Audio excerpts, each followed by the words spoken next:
What's going on, everybody? It's your buddy, it's your pal Spaz, Phoenix, the YWC Reality Check. We haven't done this in a long time, but you don't see my pretty sexy face, so you know I'm not alone.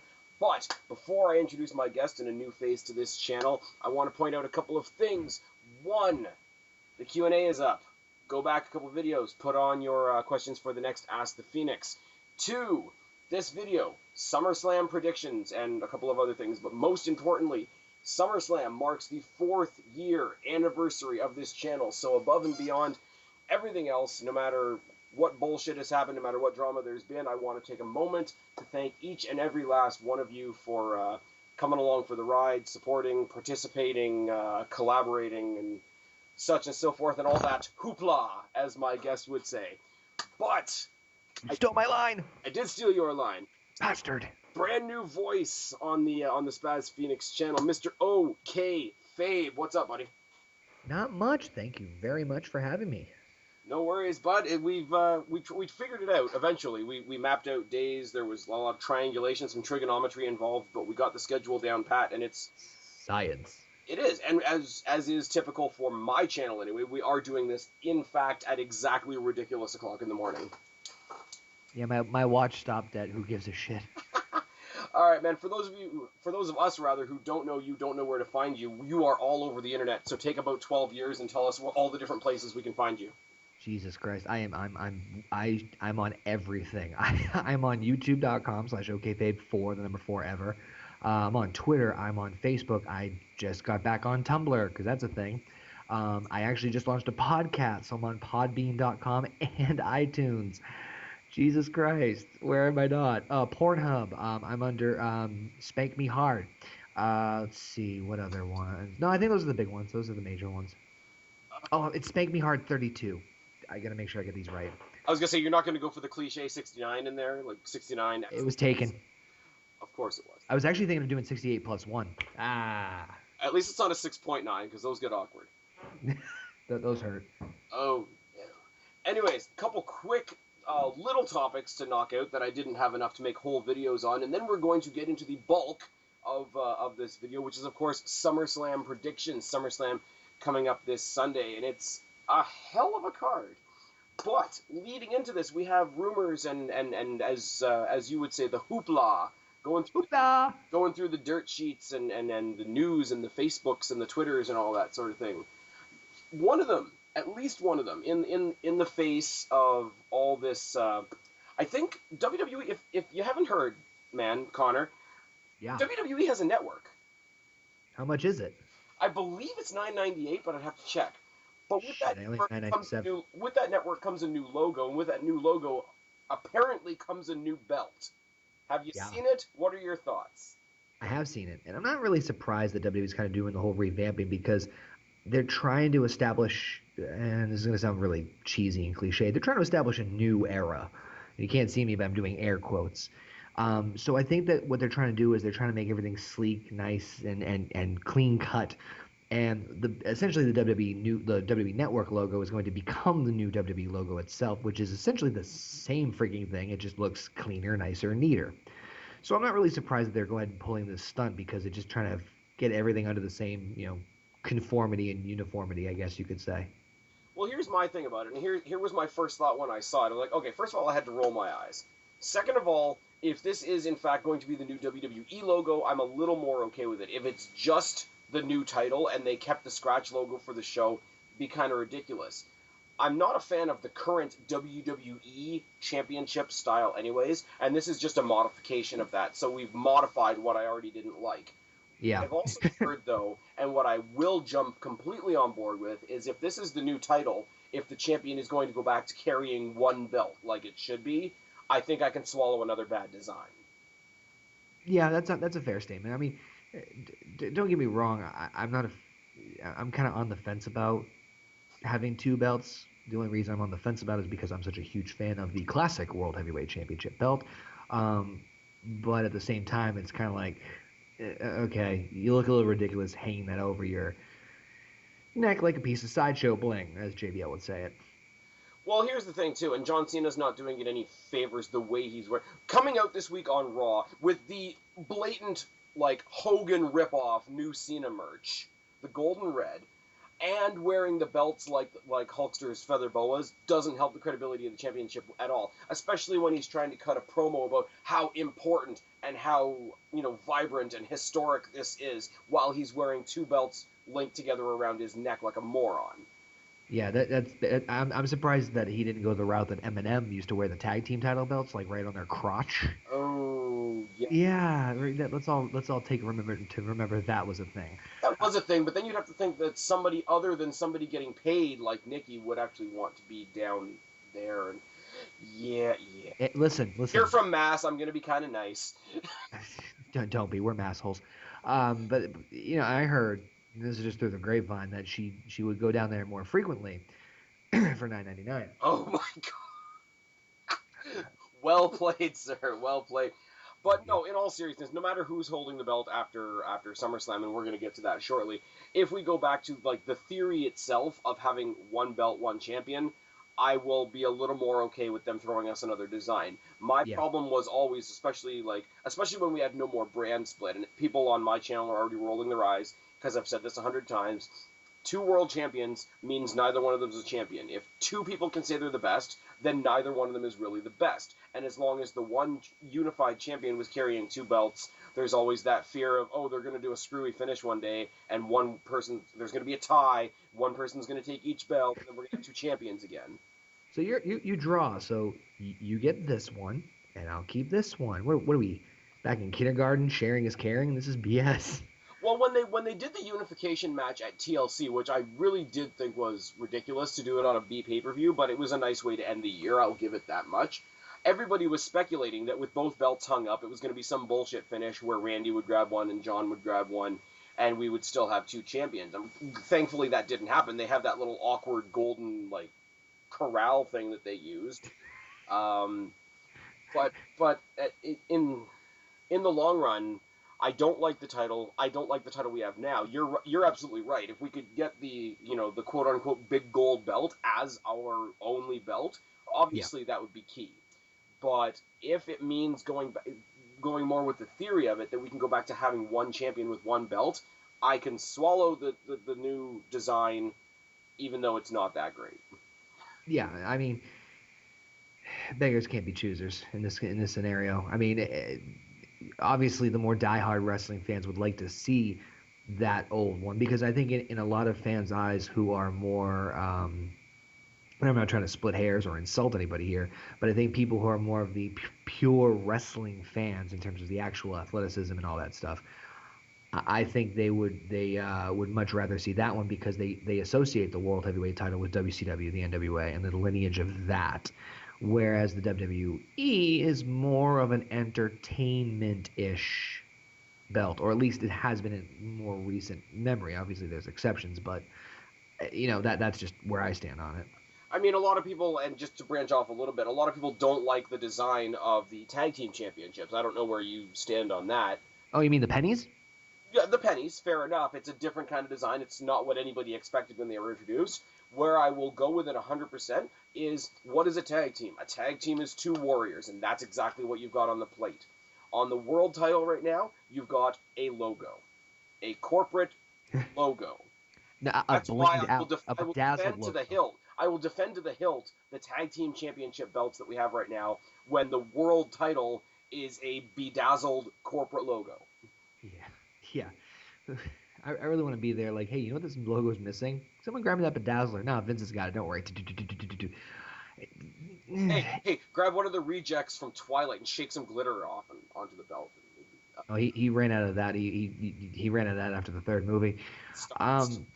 But no, I'm not saying that I don't dislike the tag team title belt design at all. To be honest with you, I do like it. I definitely like it a lot better than. I wasn't a fan of the rebooted ones, the ones that the world tag team titles. Yeah. From Raw. I wasn't a huge fan of those. I liked the SmackDown ones for some reason, maybe because they were blue. I don't know. But the SmackDown ones were the same make and shape as the old school. Yeah, maybe that's why subconsciously and just. Yeah. But anyway, so I kind of like this unified one, and it stands out because it's copper. It looks like pennies. But it stands out, and that's the point of it all. But if you think about it, though, and not that I'm trying to put down tag team wrestling, there is sort of a, bronze, silver, gold mentality in the title situation, because if you look at the two mid-card titles, there's a lot of silver in both of those, and then you've obviously got gold with the world title. So I think even if it's just on a subconscious level, it represents some ascension in the company, if you want to look at it that way. Yeah, no, and I think it's no secret that Vince and WWE has not ever been high on tag teams, so you could see it as as a form of a stepping stone. And They still got a better belt than the Divas division. I don't want to talk about the lower back tattoo championship. When Paige came up and then had to give up the NXT Women's Championship, it was so sad because it's such a better looking belt. Even I would have been like, I'll take the NXT. Yeah, I'll just no, you can have it. I would have gone to NXT one more time, dropped off the butterfly belt there, and taken the NXT title and defended that on Raw. Fuck it, pull a Medusa, throw it in the trash can. Oh no! All right, I think we've done that one to death. The rumor that the number 2 show, the Blue Show, is moving back to Thursday nights. Dun dun dun. Anything that gets SmackDown off of Fridays will help them. The chances of people being home on a Thursday night to watch wrestling are a hell of a lot better than they are on a Friday, and it's one of those. It is what it is. Honestly, I'm kind of a little surprised, and I'm not saying that it's surprised in the sense of that it's a bad or good move. My logic is only that if they're a PG audience and they're garnishing towards that demographic, I would think, and this is just my opinion, that you would be at a better suited advantage to be on a weekend or end of week night heading into the weekend, so you can hit that target audience more. Friday nights versus Thursday nights. If you're trying to hit 7 to 13 or 14-year-olds, or even around that demographic, I would think because Thursday nights are school nights that you might have a better chance of them watching the entire program on Fridays versus Thursdays. That's really the only thing that I kind of scratch my head at. Other than that, I think it's a good move. I do agree with you in theory, but when you see a Monday Night Raw taping, which usually ends at about 11:15 on a Monday, it's still full of kids. So I think, at least in WWE's eyes, I don't think they think they're as vulnerable as they need to think about that. And regardless, if you consider the fact that the actual people watching in the arenas are going there on a Tuesday, and what day it's filmed on isn't going to change based on what day it is presented on television. I really don't think it's going to be like that, because people know even if they can't watch it on the night, they're going to present it later in the week anyways. Another interesting thing, another interesting point, and I was going to make a point about TNA, which I'm going to make in a second, which won't last very long, much like TNA. But thanks for the rim shot. But spoilers. Spoilers are SmackDown's worst enemy. Would that be a fair thing to say? Yeah, actually, it's funny you bring that up, because I don't want to go into too much spoiler on this one. They mentioned that in the Paul Heyman DVD, because he was the head writer of SmackDown for a while. And the time frame that he was the head writer for SmackDown, to me, was the most intriguing time of SmackDown. I'm not just saying that because of a huge SmackDown 6. Yes. And he's done the podcast rounds in the past little while. I've heard him interviewed by JR, by Steve Austin, by Piper, by a bunch of people. Right. And the funny thing is, the show was so good that even if you read the spoilers, I still wanted to tune in. And so I think the spoiler thing, it can go in either direction.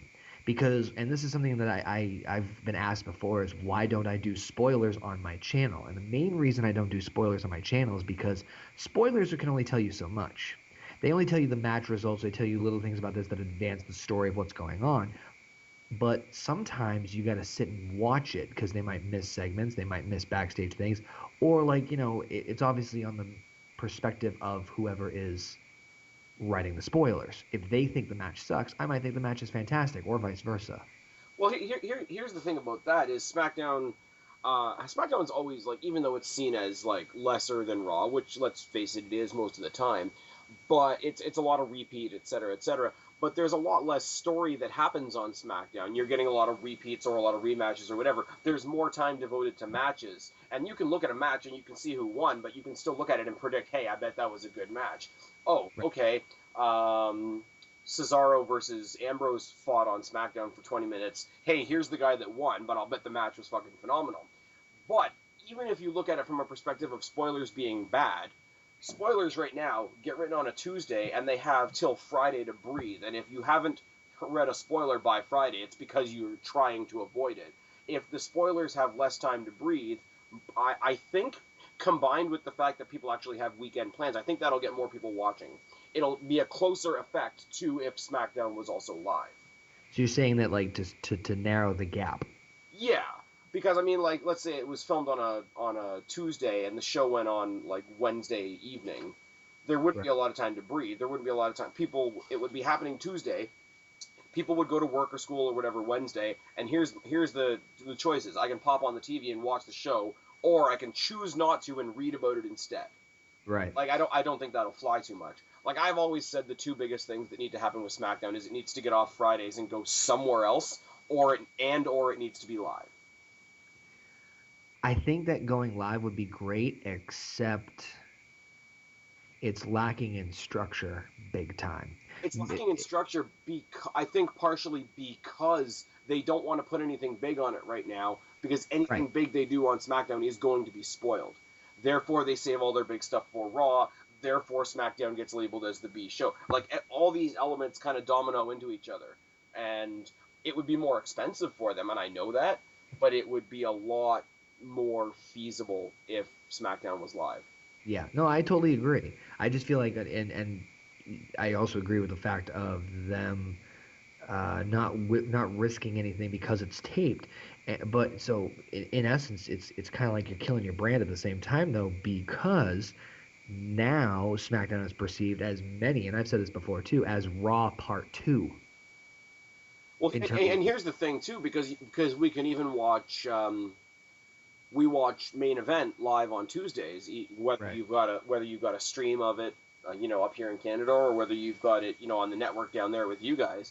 Mm-hmm. Even Main Event is live, and it's only an hour, and yeah, you're getting like odds and sods type matches, and it is the opening show for SmackDown, but it is the live event. I would argue that Main Event is the second show.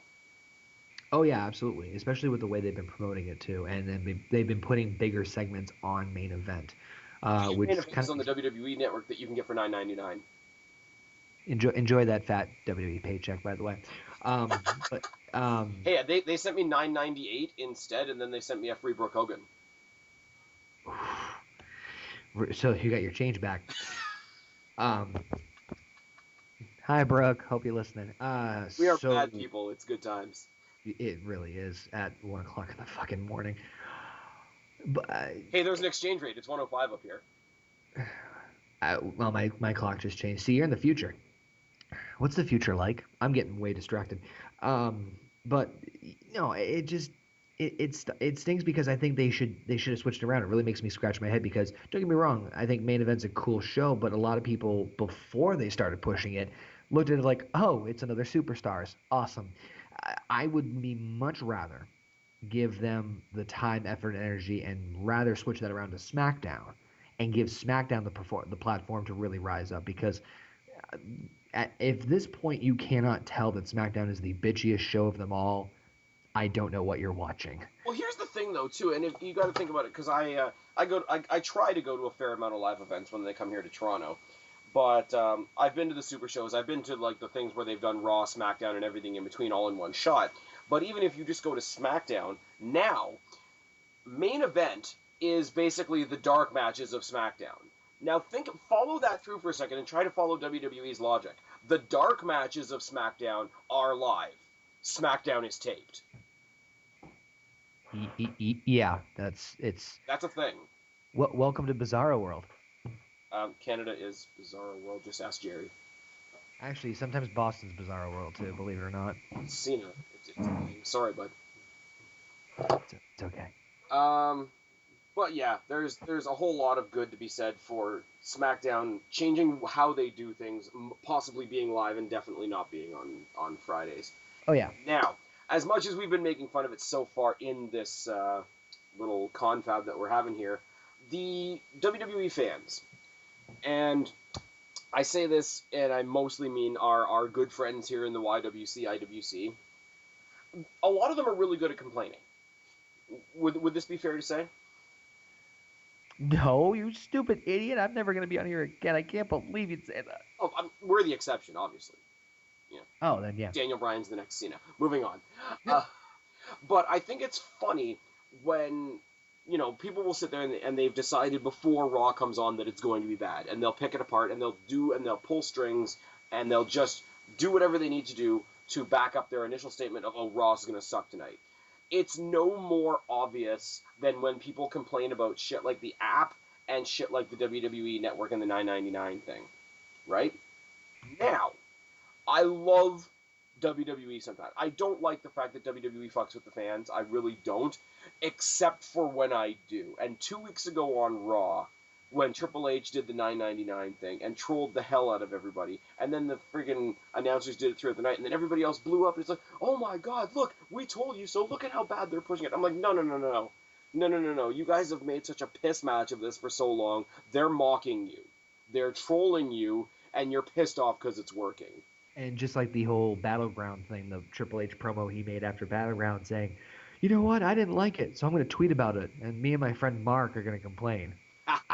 I thought that was hilarious. It's brilliant because, you know what, on the one hand, they want to acknowledge the internet fans, which is fine because, you know what, the internet fans are their biggest advertisement. But at the same time, if you're Triple H or Stephanie McMahon, and like, I've said this very similarly when I made my video recently about the CM Punk chants issue.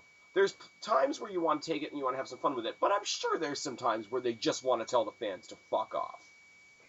Because some fans... Which is interesting because that's what their whole business is based off of. It's true.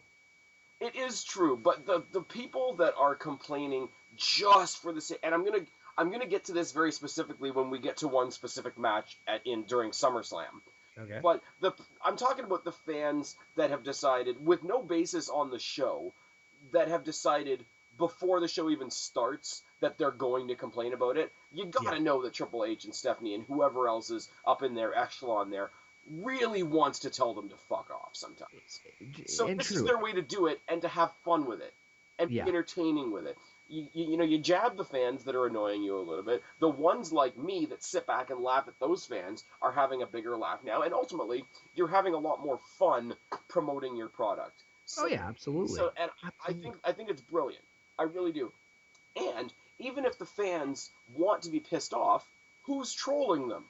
Triple H put heat on the evil boss character. If it was Vince 20 years ago, he would have done the same thing. Yeah, that's a fair statement. Or whatever the equivalent would have been at the time. You know, download the app, or, you know, I hear this thing called the internet's going to take off any day now. We've got WWE.com. Thank you, Al Gore. Oh, my God. Better than Al Snow in a six-sided ring in New York. Anyways, sorry, different show. But yeah, I just think I think it was brilliant. Like I say, there's a lot of times where WWE actually literally does do things that are a big fuck off to the fans, and I'm not saying that's cool.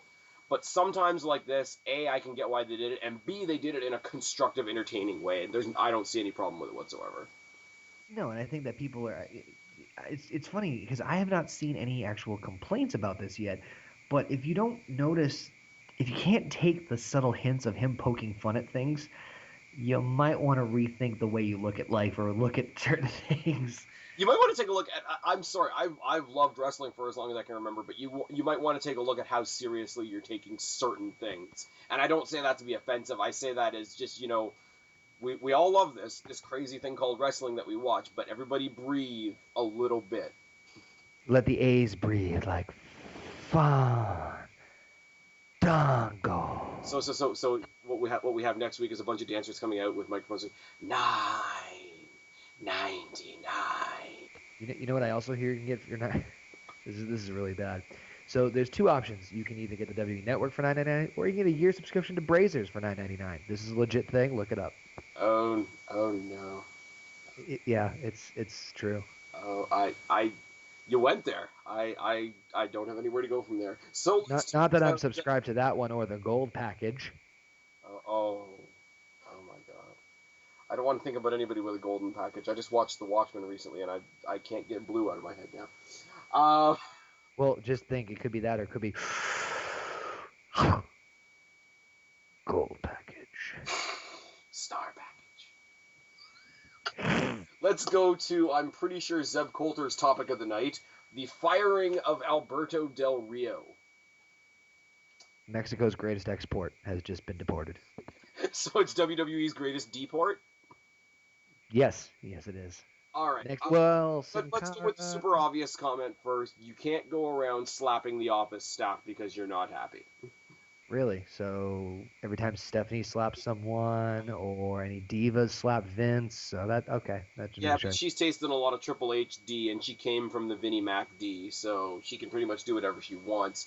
But I was in all seriousness, the people that are not actually on-screen characters, and we're talking real life here for at least a second or two, you can't do it. You're gonna get fired, especially when WWE as a PG product is under the microscope that it is. On the other side of the coin, racism is not cool. Two guys at a writer's meeting at dinner or whatever the heck it was, one says to the other, oh, don't bother getting your dishes, that's Del Rio's job. Fuck off. Yeah, there's a line. There is a line. And I would be okay with Del Rio's release if the asshole that provoked the entire situation was on the way out the door with him. Which I heard he might be. Which is fair, because your actions led to a fireable offense. True. I really don't have much else on that other than I think Del Rio's fantastic, incredibly underutilized. Apparently he's already been picked up by AAA in Mexico, so good for him. Well, and TNA if they don't hit that unemployment line next month. But the whole company as a whole is unemployed. Yep, just everybody in there, just all at once. Hey, you're that camera guy, right? Yeah. You know what the theme song of their unemployment line will be? They're all going to be whistling Dixie. They're going to say cross the unemployment line. Oh my god. Across the nation. Yep. Not even on my list, but can we talk about this what everybody in YWC is calling the new nation, which WWE has given us absolutely no indication it's actually going to be the new nation. It's just a group of three. They already dropped it. Black. They already dropped it. Yeah. Completely. I just thought it was ridiculous. It's like, okay, they're three guys. They're all black. They're all angry. It must be the nation coming back. I'm like, you complain about WWE being racist, and then you assume shit like that. Del Rio was fired over an incident that involved race. So here we have for you 3 really pissed off, angry black guys. Yeah, okay. Here it is, your moment of zen. No, here it is, be a star. Oh my god. But real quick, I want to mention something about the Del Rio thing, and then I'll get back to this. Yeah.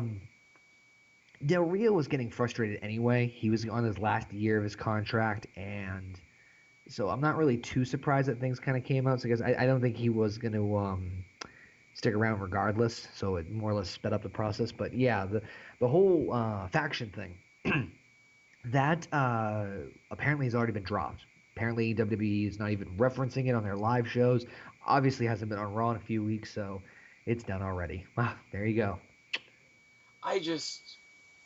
you know what? All 3 guys have something to offer. Xavier Woods as a mouthpiece would have been great. I think Big E, I'm not a fan of power wrestlers as a general rule, but I think he was one of those guys that if he found something, like if he found a niche, he would carve out that niche and he would stay there and let it grow. I just, for the life of me, I can't think of what that niche would be. It could have been this, to be honest with you. As much as people, Nation of Domination version 2, at least give something for the 3 of them to fucking do. It's one thing if like Kofi was doing this or Big E was on the push of this, and yeah, but so many groups are thrown together that are so very obviously, let's put all these guys together because they have nothing. Look at 3MB. What logic was there to put the 3 of them together? I know exactly what the logic was. So you take 3 jobbers, you stick them in together, make them a gimmick, and then eventually have them be a jobber gimmick, and then eventually out of them you pull out a gem when you're ready, a.k.a. Heath Slater. Well, okay, the gem still's got some shit on it, but we'll get to that at another point in time. We're going to get to that in a moment. But just, if it was...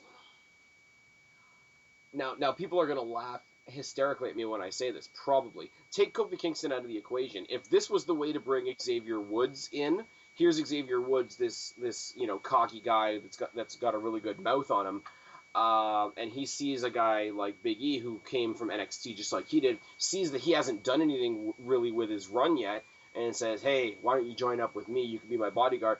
Kind of like a really, really watered down sort of Shawn Michaels Diesel dynamic. I could have seen that work exceptionally well. I'm sorry. I know he's entertaining. I don't think Kofi Kingston has the diversity of character to pull off a heel turn at all. You got to see his earlier stuff. He was actually I don't want to say rookie. There's a promotion literally 3 streets down from me called Chaotic Wrestling. Chaotic Wrestling is where Kofi was trained. It also partners up with the Killer Kowalski School of Training, the same school that trained Triple H, Chyna, Damian Sandow, and Kofi Kingston. And Kofi actually debuted in Chaotic Wrestling as a heel, and he was damn good at it. Believe it or not. I know it may seem shocking, but he's been so goofy for so long. I think he's a genuinely serious gimmick. He's a genuinely talented guy in the ring. Please don't mistake me on that level. But as far as character-wise, I think he suffers from a mild version of Santino syndrome. Like if Santino hadn't had to leave, and I'm trying to say this as respectfully as I can, there's no way Santino would have ever been totally taken seriously in the WWE. And I think Kofi Kingston's just been that, shucking and jiving and bouncing around, goofy, always got a smile on his face guy for so long. I don't think people would take to it. Or I don't think they would take to it the way they want to. Yeah, there's some truth to that. I think that Kofi, if you were to give him a full heel push, you'd have to more or less change his gimmick almost completely. And I would partner up with someone who could get him that heel heat. I don't know who that would be. It would definitely not be Heyman. As much as I love Heyman and worship the ground he walks on, it just wouldn't fit. But I would put someone with Kofi to get him the heat, because that way you'd have one thing on top of the other, so at least one of those things is going to garner some heat. We could partner him up with Zeb Coulter. He can be the real West African American. Well played, sir. Well played. God. The other thing with with the whole rumor that it was going to be a new nation, it's like, oh well, they're going to bring in Mark Henry to be the legend player in it, friggin' Rick. So is it a remake of the Nation, or is it a black version of the Four Horsemen? No, what the comparison that I had heard was that if Mark Henry joined the group, then Mark Henry would kind of be like the Ric Flair of Evolution to them. Which I think makes sense in one way, but it would have taken away Big E's entire identity as a power guy. Because, I'm sorry, Big E's impressive as fuck, but you put him next to Mark Henry, and he's going to start talking like this. Yeah, well, here's the thing. Evolution was a carbon copy of the Horsemen, including their roles. So in the Horsemen, you had the leader, the veteran, the rookie, and the enforcer. In the Four Horsemen, I'm going to use the original version here. Yes. You had Ric Flair as the leader. You had Ole Anderson as the legend at the time. Arn Anderson was the enforcer, and Tully Blanchard was the rookie. Fast forward to Evolution, Triple H is the leader, Flair's the veteran, Orton's the rookie, and Batista was the enforcer. So in this role, it's kind of interesting to think of if Henry would have been the legend, I would have thought Big E would probably be the enforcer. Xavier would be the rookie and Kofi the leader? Maybe? See, I could buy that, but I'm sorry, Mark Henry being what he is, nobody else in that group is going to be seen as the power guy. Yeah, but if you're going to portray him as the legend in that aspect, I mean, you're right. I think the whole concept of Mark Henry as because if he's in the legend role, I could see him almost diverting into strictly a managerial rather than a competitive. Right. And the idea of Mark Henry being somebody's manager is terrifying. Yeah, I'd shit a brick if I saw him coming at me. Hey, this is my manager. Okay, you know what? If that's your manager, what the hell are you going to do to me? It's that kind of idea. Mark Henry and Kofi Kingston would make an interesting tag team, actually. Ladies and gentlemen, being accompanied to the ring by Mark Henry, his new client, Hornswoggle. I could see it. No. Hornswoggle's already got very firm representation by the offices of Kali, and Kali. I'm sorry, but when I saw him with Fandango, Oh no, don't do it. Don't do it. It's gonna be okay, man. you heard what I called him. He Something looked like something about sausage, and I'm not. There's a no, he looked like a bedazzled earthworm. oh. Is so wait. Hold on a second. We heard the promo that Roman Reigns said about Randy Orton. If you take the fangs out of a viper, he becomes a worthless worm.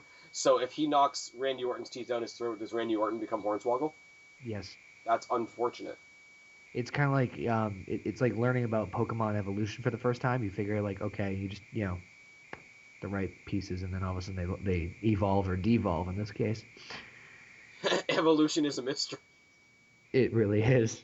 All right, the last topic I want to hit on just briefly because I think it does actually have potential, as funny as it is, and then we'll get into SummerSlam.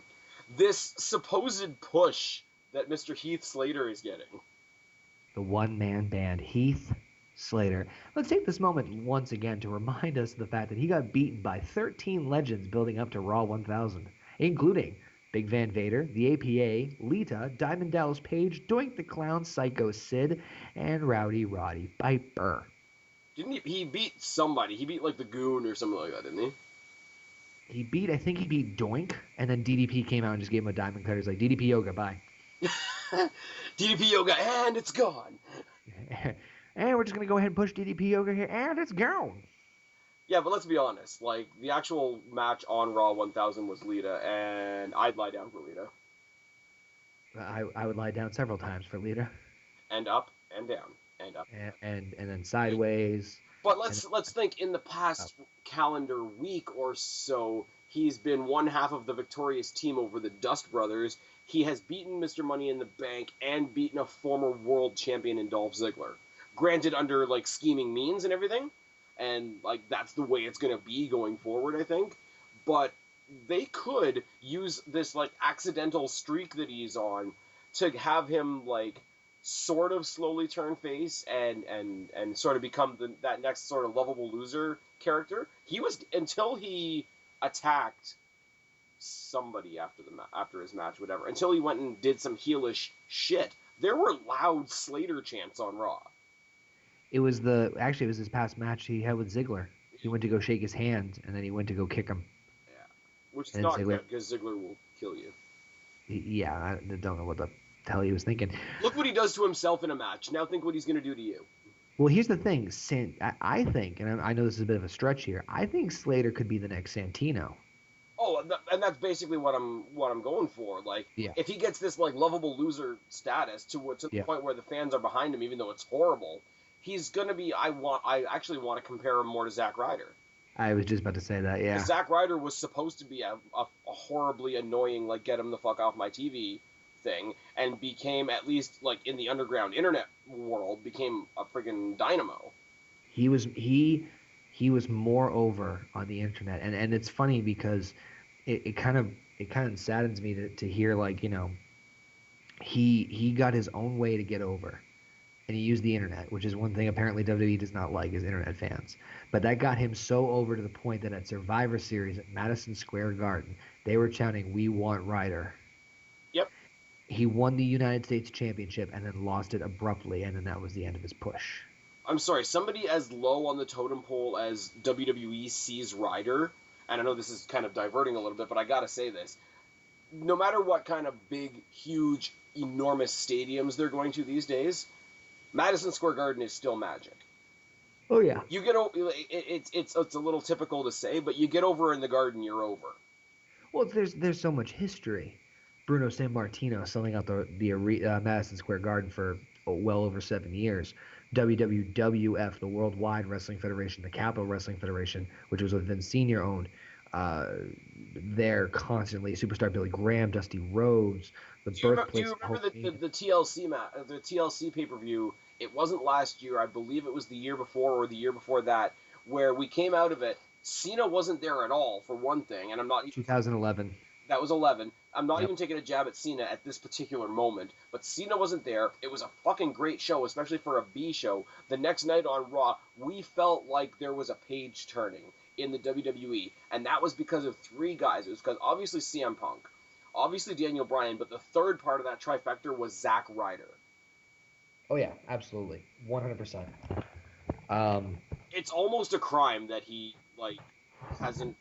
I don't want to say been a world champion, but like at least been in that conversation once. Well, he didn't even get like enough. He didn't even get like enough ring like actual like rivalries. Yeah. He And had the his thing thing with is, like, the one or two times that we see him sort of shake off the goofiness a little bit, he's amazing in the ring compared to what people presume of him. oh yeah, big time. But And it just saddens right that now, like good talent like as soon that as gets we lost buried. Tyler Rex, we should have put Hawkins and Ryder back together. They could be a force in the tag team division right now. Agreed, 100%. Anyways, that's the last sort of like outside the bubble topic I have. Unless you want something else you want to tack on before we get into the pay per view this Sunday. Not that I can think of. All right, so let's go to the one that is kind of a rumor. I've only seen it online. I haven't heard it mentioned by WWE once. But apparently, the kickoff is going to be Usos versus Wyatts versus the Dust Brothers versus Rybacksel. Woo. I'm cool with this. I'm cool with Stardust and Goldust being a thing. First of all, I think Cody Rhodes doing the Stardust thing is fantastic. Yeah. I could do without Rybacksel. I'm not gonna lie. I don't think they're gonna last. I think they're gonna be like the Heath Slater like tag team equivalent, which is really sad. But and Usos versus Wyatts, I'm enjoying that feud, and I don't mind seeing it over and over again. Here's where I'm gonna say something that's not gonna make a lot of sense. Because I'm a huge fan of the Wyatts, I don't want them to win this match. No, that's it's funny. I kind of was on the same thing about that too, because I I think want their win to be definite.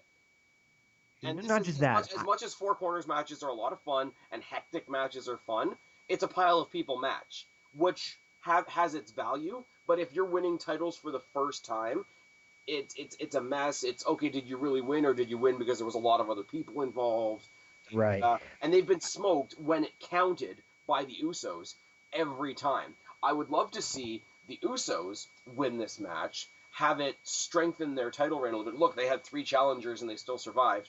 Go take that strength into Night of Champions and then lose to the Wyatts 1-on-1. Or sorry, I should say 2-on-2. Right. And the thing is, like, I think the Wyatt gimmick is so good overall. It really doesn't need the belts, at least not yet. They need something to legitimize them. I think Bray Wyatt is a character that can get away with, oh, I'm not concerned with pretty things. I'd rather destroy something.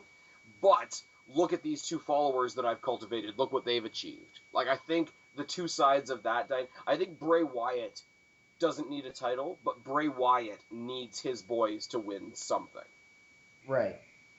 Because them winning something strengthens Bray Wyatt. As I said, not to be redundant, look what I've created and look what they accomplished.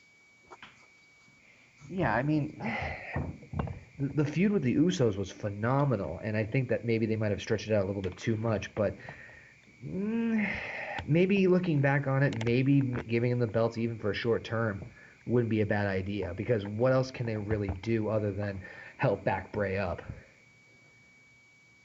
It is true. Right now, I'm not saying it's a bad thing, but it's just in terms of, okay, now what?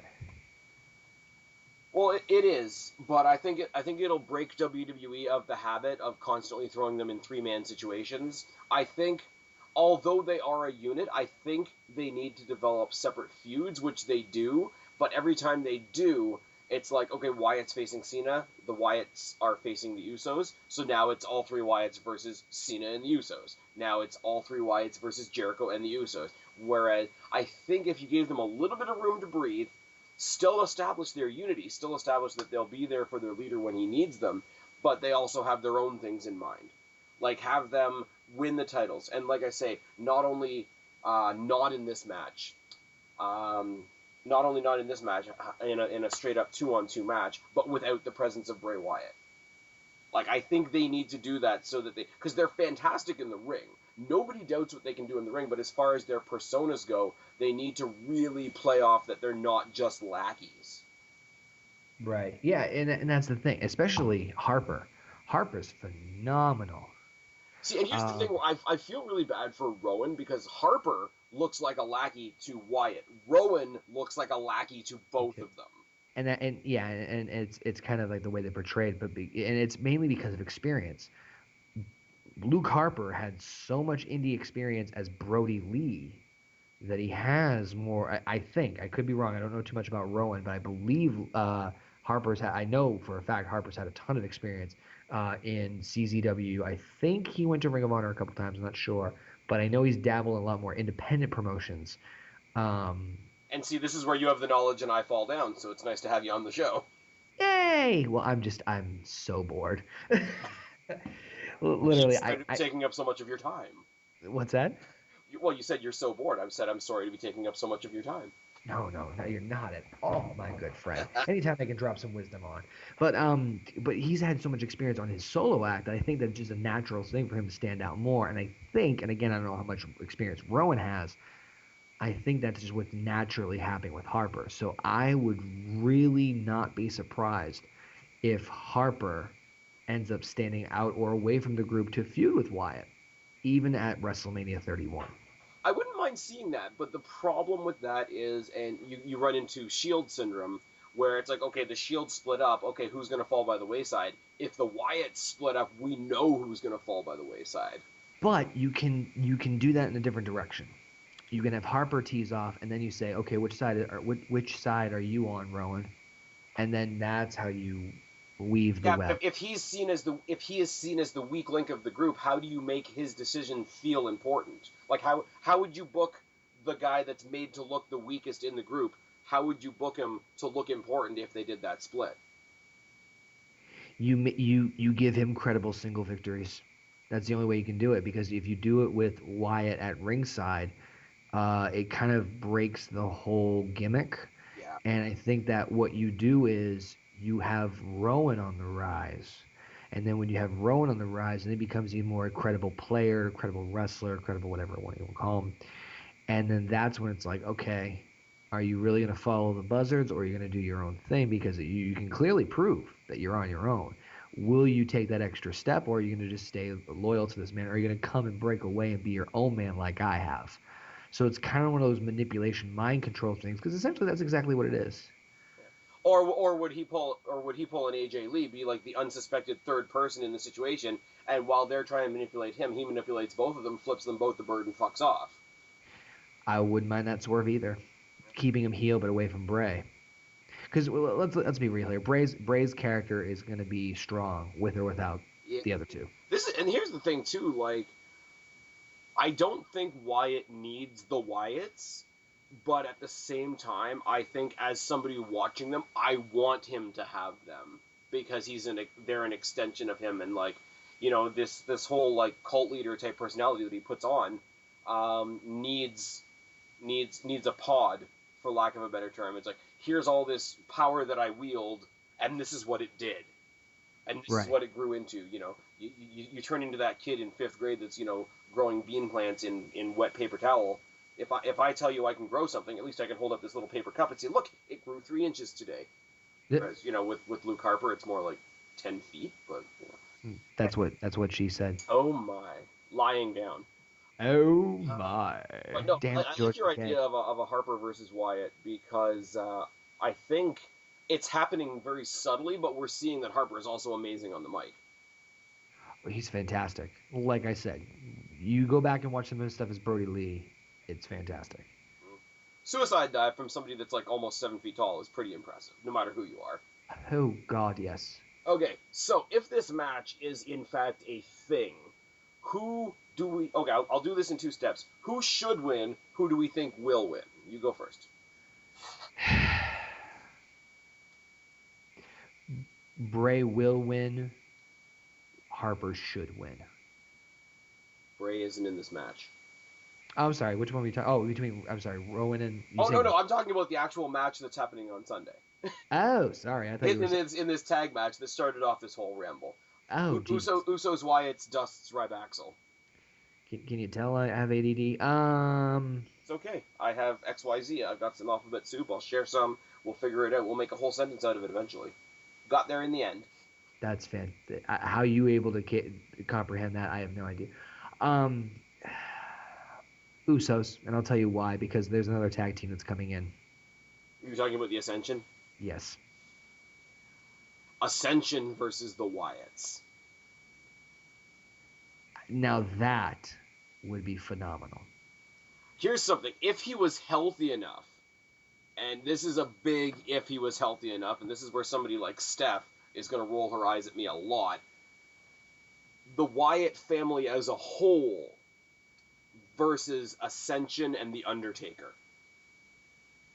And right there, I just climaxed. Right there. Just right there. I need a cigarette now. Here's the thing. Like I said, I like the fan part of me wants the Wyatts to win. The logical part of me wants the Usos to win. But just as important to me, I think Goldust and Stardust need to go into this match and come out with a performance of a lifetime. Not the win, because they're not going to get the win right now, but they need to have a winning performance in here.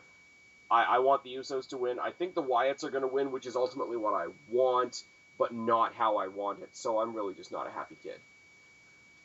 In terms of the 4-way?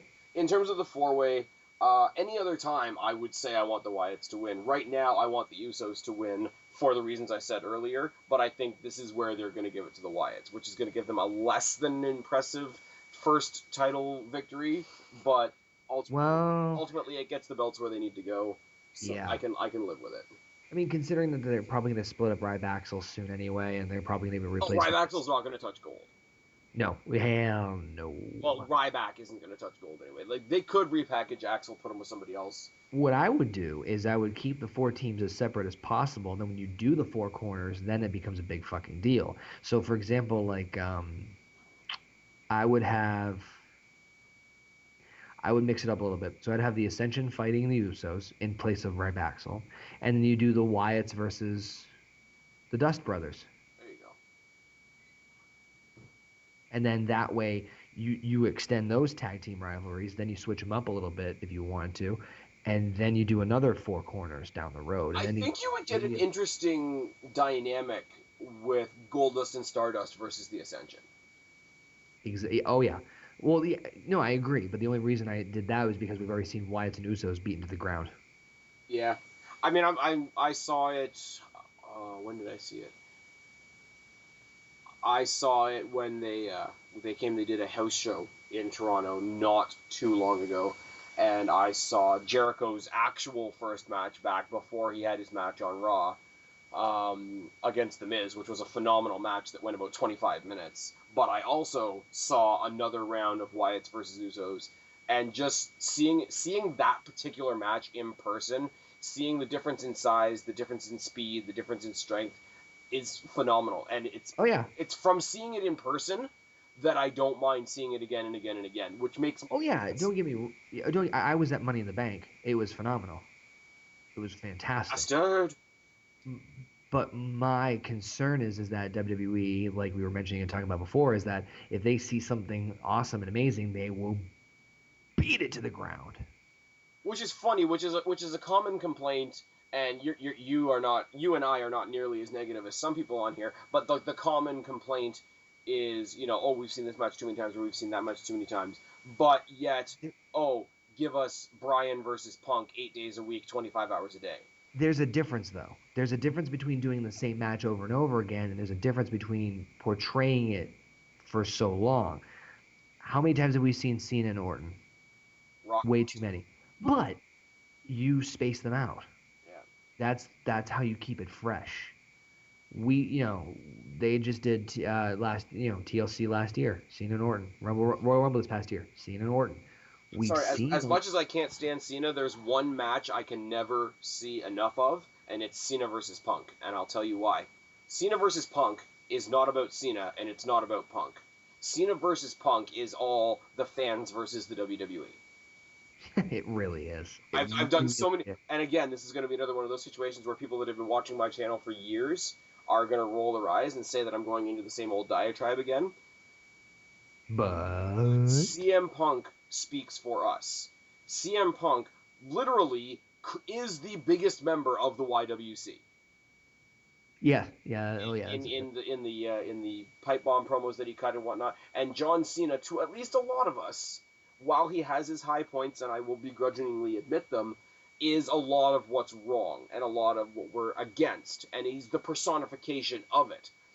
John Cena is our perfect villain, and Yes. CM Punk is our dark hero. The Dark Knight.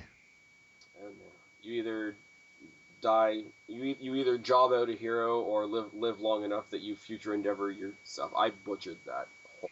It's you either job a hero or you get pushed long enough to see your heel turn. Oh no. And not a heel turn like John Cena where he like just No. I am in fact a bad person. Anyways, I think we've talked the tag match to death. Cool. Here's another one I want to talk about, and I want to talk about why this is interesting for me specifically. Swagger versus Rusev in a flag match. Now, individually, I don't care about a flag match. I usually don't care about Swagger, and up until this point, I couldn't be paid to give a shit about Rusev. But you put them together, and I care a lot. I don't care about Swagger. I don't care about Rusev. Watching them fight each other is so intriguing to me. In certain ways that I can't even really explain, other than the fact that I think they were made to fight each other. It's a natural feud, and to be honest with you, it's one of my, if not my favorite current rivalry in WWE. And I know that's going to get a lot of weird reactions and like, why would you give two shits about these two or Swagger Rusev?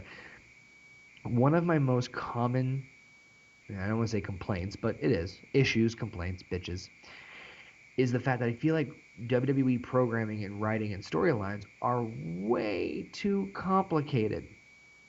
They really are. Not all of them, mind you, there are some, but I'm going to quote Jake the Snake Roberts here. He says, you don't need a long, drawn-out, complicated soap opera story to tell, to make money or to sell a story. You just need a simple situation that everyone can understand. And that's exactly what you have here. You have Swagger, American, bam. Rusev, Russian, boo. Here we go. Boo. That's all you need. Literally, that's the whole basis of this entire rivalry. But guess what? Is it repetitive? Yeah. Is it cliched? Absolutely. But it's simple, and it works. easy, and it works. The Lesnar-Cena one, which we'll get into obviously later on, it's very simple. Lesnar wants to beat the crap out of Cena. Cena's the champion. He doesn't want that. He wants to beat him. Very simple. I want your title. I want your whatever. That's all it needs. I'm so glad you brought that up because that when I get to another match, I'm going to have a little bit of a rant about that. My thing is you mention it like, okay, yeah, it works even though it's repetitive. My looking into this match isn't even that far.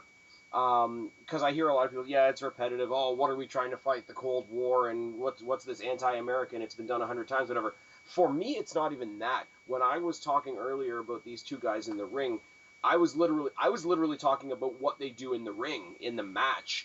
Because, as I say, I don't really care about Swagger much. I don't really care about Rusev that much. But in the ring, the way these guys work each other in the ring is intriguing to me. It's physically and style-wise, they look like they were made to fight each other. The way their matches go, it's like they're meant to fight each other. Right. And they might not be two characters that I give a shit about, but you don't get that often. Like two guys that just are genuinely made to fight each other. Bret Hart and Shawn Michaels, Austin and The Rock, Triple H and Mick Foley. Like, they were made to fight each other. They were built physically from head to toe to fight each other. And that's why I'm excited about this match. Anybody can say whatever they want. And yeah, I rolled my eyes when they said a flag match, because flag matches are kind of lame. But then you go to when Bret Hart and the British Bulldog took on Vader and the Patriot, and they stuck in that rule where it kind of made the flag match stipulation redundant, and pinfalls were also an option. And yeah, it had the flag match thing going over it, which is corny and cliche up the ass, absolutely. But it didn't stop them from having a great match. And I think we're going to get the same thing here. I think we're going to get two, I'm going to sound like Jim Ross here, but, we're going to get two big bulls running into each other, but they're going to do it in a technical way, and that's going to be special. Yeah, and I think their styles will clash very well. I actually thought their match at Battleground wasn't that bad at all. I thought it was fantastic. My feed, or not my feed, my cable, because unlike people like the Lexman and Preston and such, I still pay for my pay-per-views. My pay-per-view actually fell out during that match, so I had to go and find that one the next day. I was doing some mending issues and some yelling at Rogers Cable. But I watched it the next day, and it's like, you know what? I'm pissed off that I missed this. I didn't think I would be that invested in anything Swagger did ever. Look at what he did before this. He was the Jannetty of him and Cesaro. He was the Jannetty of him and Ziggler. He's been the Jannetty to Zeb Coulter. Like, Yep. if you had told me I would be this invested in seeing what he does in the ring in a match like this, like a couple months ago, I would have laughed at you. But I'm really looking forward to this match. I think it's going to surprise a lot of people. I've never seen someone so instantaneously, not just face and over, but so damn over in my life. The moment he came out to interrupt Rusev when they finally pulled the trigger on this, blew my mind. It's literally like the WWE like went out right before this happened and said, "Hey guys, listen. I remember Jack Swagger with his whole suckiness and the weed and the weed the people and how he you know what? Just do me a favor, forget all of it. For a second. Forget the whole thing, and just keep that in mind. You know what? Here's a giant neutralizer for Men in Black. Okay, now he's awesome and amazing. He's American, and you wish you could have his babies, even the males. Let's do this." And boom. The funny thing about that is, though, you're absolutely right. In this feud, he's ridiculously white hot face all of a sudden. The funny thing about it is he hasn't changed anything. He's still being like a super nationalistic American douchebag. He's just doing it to somebody that they like less, and that makes him by proxy. I think that's interesting. It's the Road Warrior turn. So the Road Warriors, old story, and I know I keep rehashing past stuff. The Road Warriors were heel for majority of their career at the beginning. They went from the NWA to the AWA. When they came back to the NWA after leaving, they put them up against the Russians. Instant good guys. They didn't change a thing. They didn't change their promos. They didn't change the way they acted. They didn't change the way they had their matches. Everything was exactly the same. But because they put him with the Russians, they became instant good guys, especially in the South. Yeah. And so I think it's the exact same scenario we have right here. Almost to a T, actually. All right, so here's the dangerous part. I'm going to go to it once again. Who should win and who will win? I've had a couple of theories about this. I think that what's going to happen is I think Swagger should win. But because WWE's probably behind the Rusev push, I think Rusev is going to win, but Swagger's going to get the cock of the walk at the end of the show, or end of the match. So Rusev will get the win somehow, but ultimately Swagger will beat him up, clear the ring, and then he waves the flag. And then what should happen is, you know how Rusev's flag, they hear like the bang and the banner pulls down behind him? Yeah. To be the exact same thing, it just says on the back of his, instead of it being the American flag, it just says only $9.99. Oh my god. You took a long time to set that one up. Yeah, but it was worth it. Totally worth it. Totally worth it. For me, like I say, I'm looking forward to the actual match itself. I'm not really bothered with who wins this. I think who wins this decides whether the thing keeps going or not. Like, if this is the end and Swagger's going to go do something else, he's going to win. If this is going to continue on for longer and they want to give Lana more promo material to play with, Rusev gets the win, gets to wave the flag, they get to be super nationalistic, they get booed out of the building, they get white hot heat, Swagger gets a lot of sympathy, builds as a face, faces him again at Night of Champions for something. I always would be intrigued if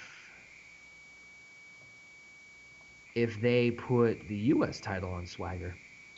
See, and I'm thinking of it from the other perspective. Like, if he gets decimated at this pay-per-view, he has to go, like, say, kayfabe, he breaks his arm or, you know, gets some internal injury or whatever. Rusev says, well, I took out the real American, now it's time to take out the American Championship. They maul the fuck out of Sheamus. Rusev becomes the U.S. champion. That's how you get a match between Rusev and Swagger at Night of Champions. I wouldn't be opposed to that at all. Would not be opposed to that. That's actually a very, much better idea. You get that whole, and Zeb Coulter can get even more on his pulpit. Like, Yep. you know, we're gonna save America's title for America, rah. What I actually would do is, I would have him injure Coulter first, then Swagger. Yeah, but the problem you have with injuring Coulter and then injuring Swagger later on is you don't have that element of, okay, Swagger's out of the way, what can we conquer next if he's still there. That's why. Take them out both at the same time, then sure. Swagger. Well, no, because what you do is you have him injure Coulter, right? And then Jack wants revenge. Then when you have their final match, or in theory, that's when you injure Swagger too. Then you get him off. You get both of them off TV. Then he goes in and mauls Sheamus. Yep. Because it's Sheamus. Yep. And you have a Bulgarian, Russian, and an Irishman fighting over the U.S. title. Yeah, let's take that. Let's take that to the UN and see what they think about it. Yeah. But no, I think honestly, and it's one of those things. I guess it's because we're like just above you guys or something like that. But like, I honestly do get a bit swept up in the American patriotic stories in wrestling, even though I'm most definitely not American. But I was about to ask that. Get swept up into. A, because we're so close, and B, because 9 times out of 10 you're watching the show, and you're watching an American crowd. Oh, I thought you meant A as in EH. Oh, I see what you did there. Yeah. I really do. It's unfortunate. Who says I can't be witty at 2 a.m.? Oh my god. It's not 2 a.m. yet. Now you're in the future. This ever-changing... I lost the joke already. Quick, just hop in your DeLorean and come on over. I don't have my license, which is something people bug me about, you know. Do you really need a license to time travel? Who's gonna pull you over? The time police? Yes, but how am I gonna get my hands on a DeLorean and not look conspicuous? Who said anything about being conspicuous? Aladdin's flying carpet.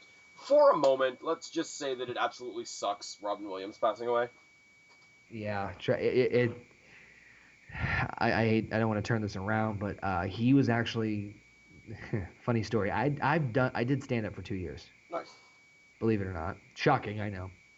How shocking is putting your finger in a light socket. Which I've done. So you are the new shock master. I'm much better. My entrance is more graceful, and my helmet wasn't sparkled. I did 2 years of stand up, and he was one of the influences in terms of my style. And I've obviously watched all of his movies, and it's just a tragic loss. And like the thing that I've seen, and I'm not going to turn this into a Robin Williams video, don't get me wrong, but it's one of the things I've seen all over Facebook is it's one of those, you get these messages from people that say, you know, I don't usually make a big spiel about celebrity deaths, but this one really hit hard. And it's like, and I'm in the same boat. I don't usually, like, when wrestlers have passed away, I've made goodbye videos on here, but in general, I don't make a huge, you know, R.I.P. and all that, but like, Robin Williams is just one of those guys. So, rest in peace to him. Best wishes and condolences to his family from both of us, I'm sure. Yes. Anyways, on to something a little happier. One match I don't really have a lot to talk about, so if you do, I'll kind of let you run with it. Orton versus Roman Reigns. I was joking about this with somebody else. It just seems almost out of nowhere. And when I say out of nowhere, yes, they were kind of teasing the whole Evolution Shield thing, and okay, the 4-way. But, like, the best part was, and I'm going to try and visualize this for Spaz on camera. Hopefully you guys probably won't see it, but literally, it was like Triple H was saying, okay, and here's the new challenger for the WWE title, Randy Orton. And Orton comes out, and then Reigns just absolutely decks him out of nowhere, and they brawl into the crowd. And Triple H literally looks on the apron and just kind of like looks around going, and shrugs his shoulders like, okay, well, that happened. So yeah. I love that whole segment because it was literally like, okay, who else we got? And then Literally, it was just like he was like walking around, just like all right, so next on my list, and like just keeps going about his business. Like he doesn't try to stop it. He doesn't try to do anything. It's just like, okay, that's a thing now. So I just seemed a little bit out of nowhere. Brock And Lesnar is the quintessential right place, right time. literally, oh, you didn't know that Lesnar was here because you You didn't didn't know? you didn't know that he's here, and because you signed him and you know the dates. And coincidentally, he's option C, Oh my god. 3PO. I was typing in like for a couple days after that option BRO capital CK. I just wanted him as like, you want plan B, and then pulls out the plan B for pregnancy. Yeah. Just throws it at him. He goes, "You're gonna need that." Triple H goes to Stephanie for a divorce. I'm pregnant. Hey, here's a plan B.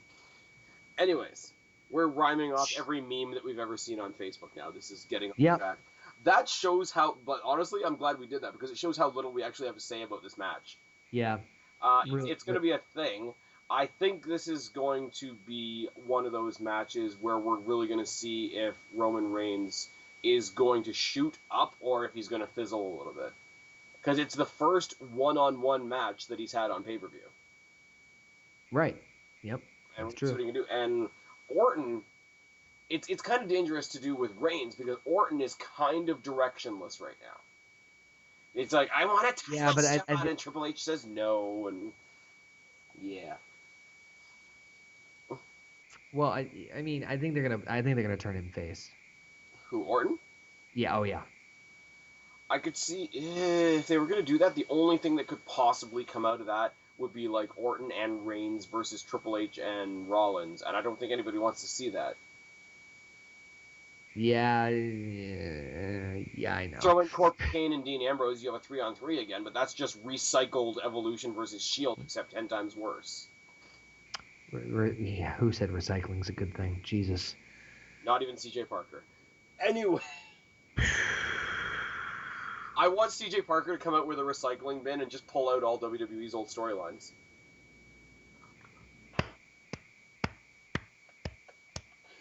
Anyways, let's get off this. I really don't care. For progression purposes, I guess I want Roman to win, and I think WWE will have him win just because they've got a hard-on for him right now. Yeah.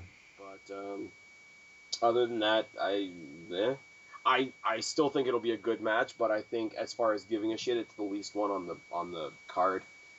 Although one that will get both of our attentions, I'm sure, is the Divas Championship match, Paige versus AJ.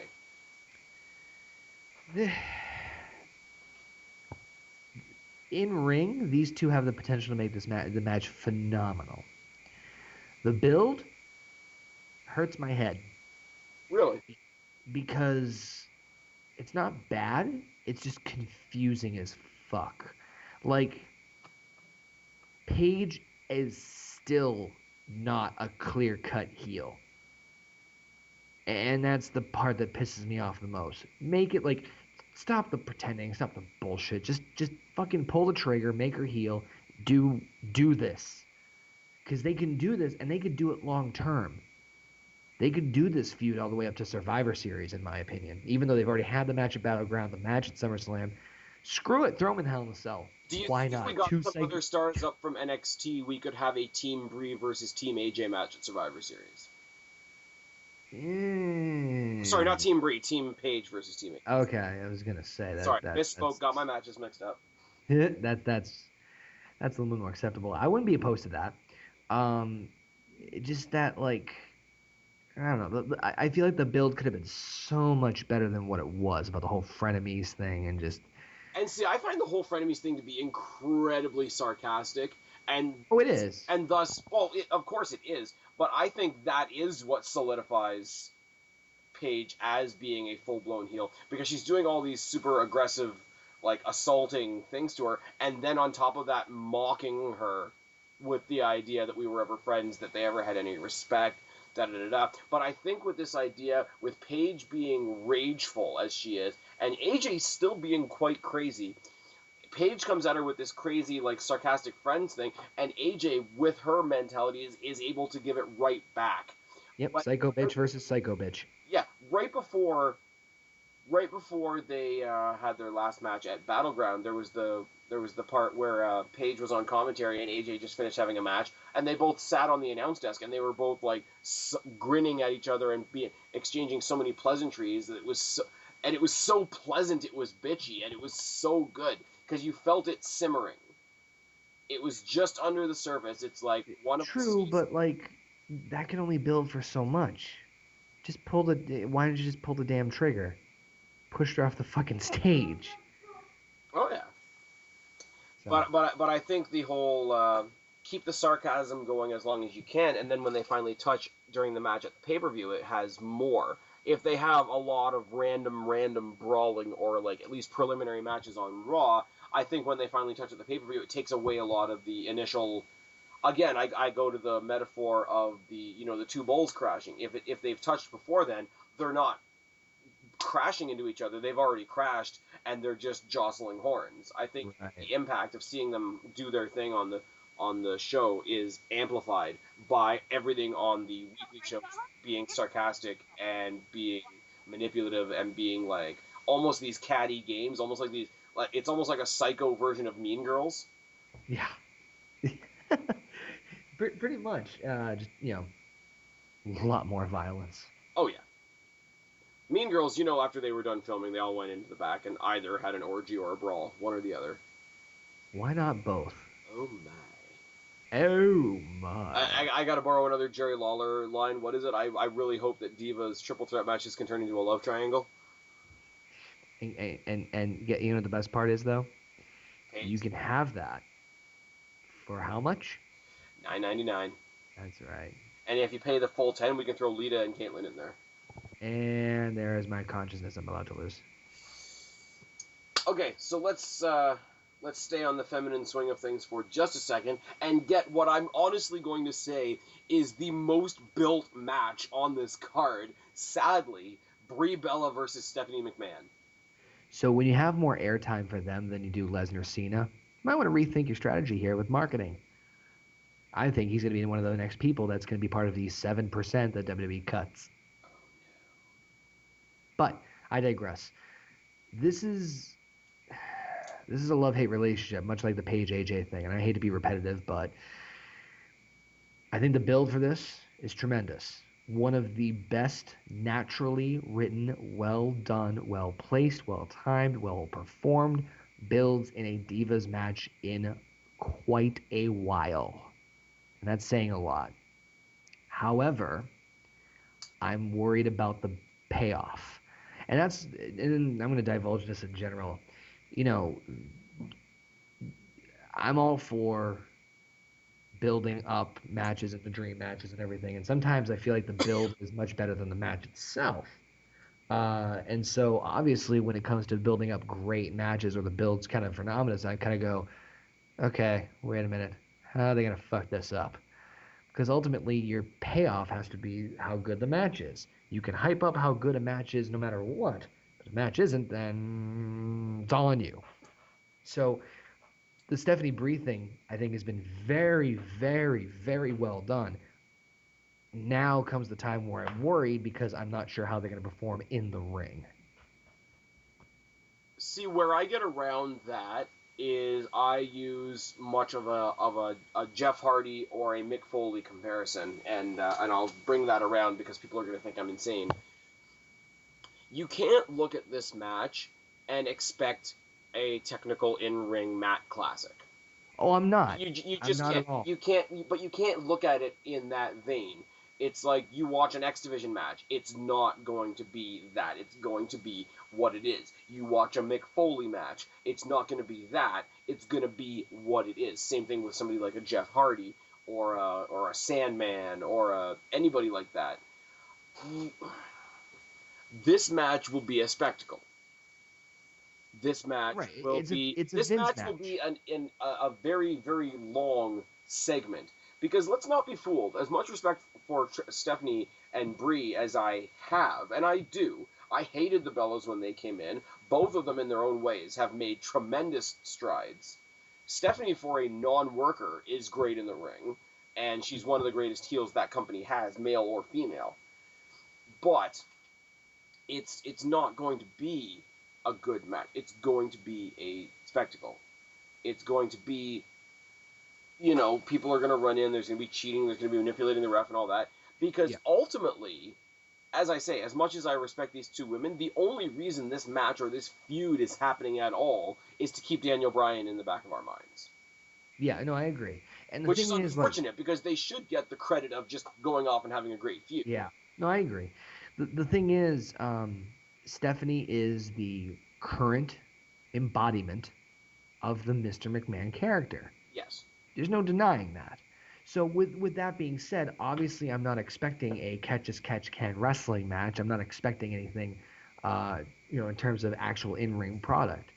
When I say that I'm worried about the payoff, I'm just worried that this might get dragged out longer than it should.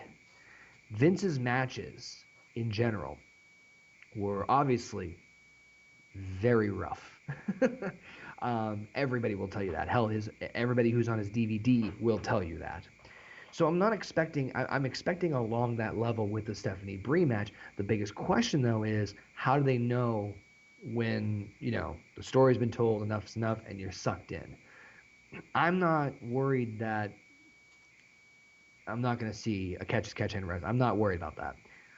I'm just worried that what they eventually perform and deliver lives up to the build that they have set up to this point. I think it matters more what they want the payoff of this to be, because Stephanie's not going to wrestle on a regular basis, so Stephanie getting a win doesn't do anything for them. Oh no, Bree would definitely have to win.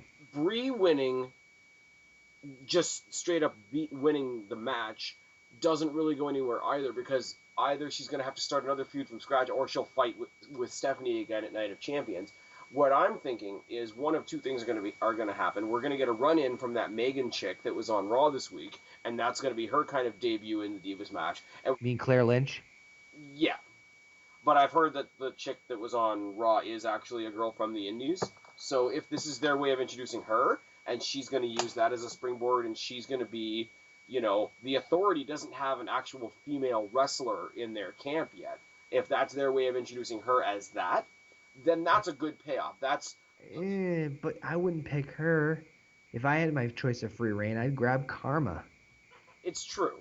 The other side of this is, as well, is everybody's speculating a Nikki Bella turn. Now, same thing goes.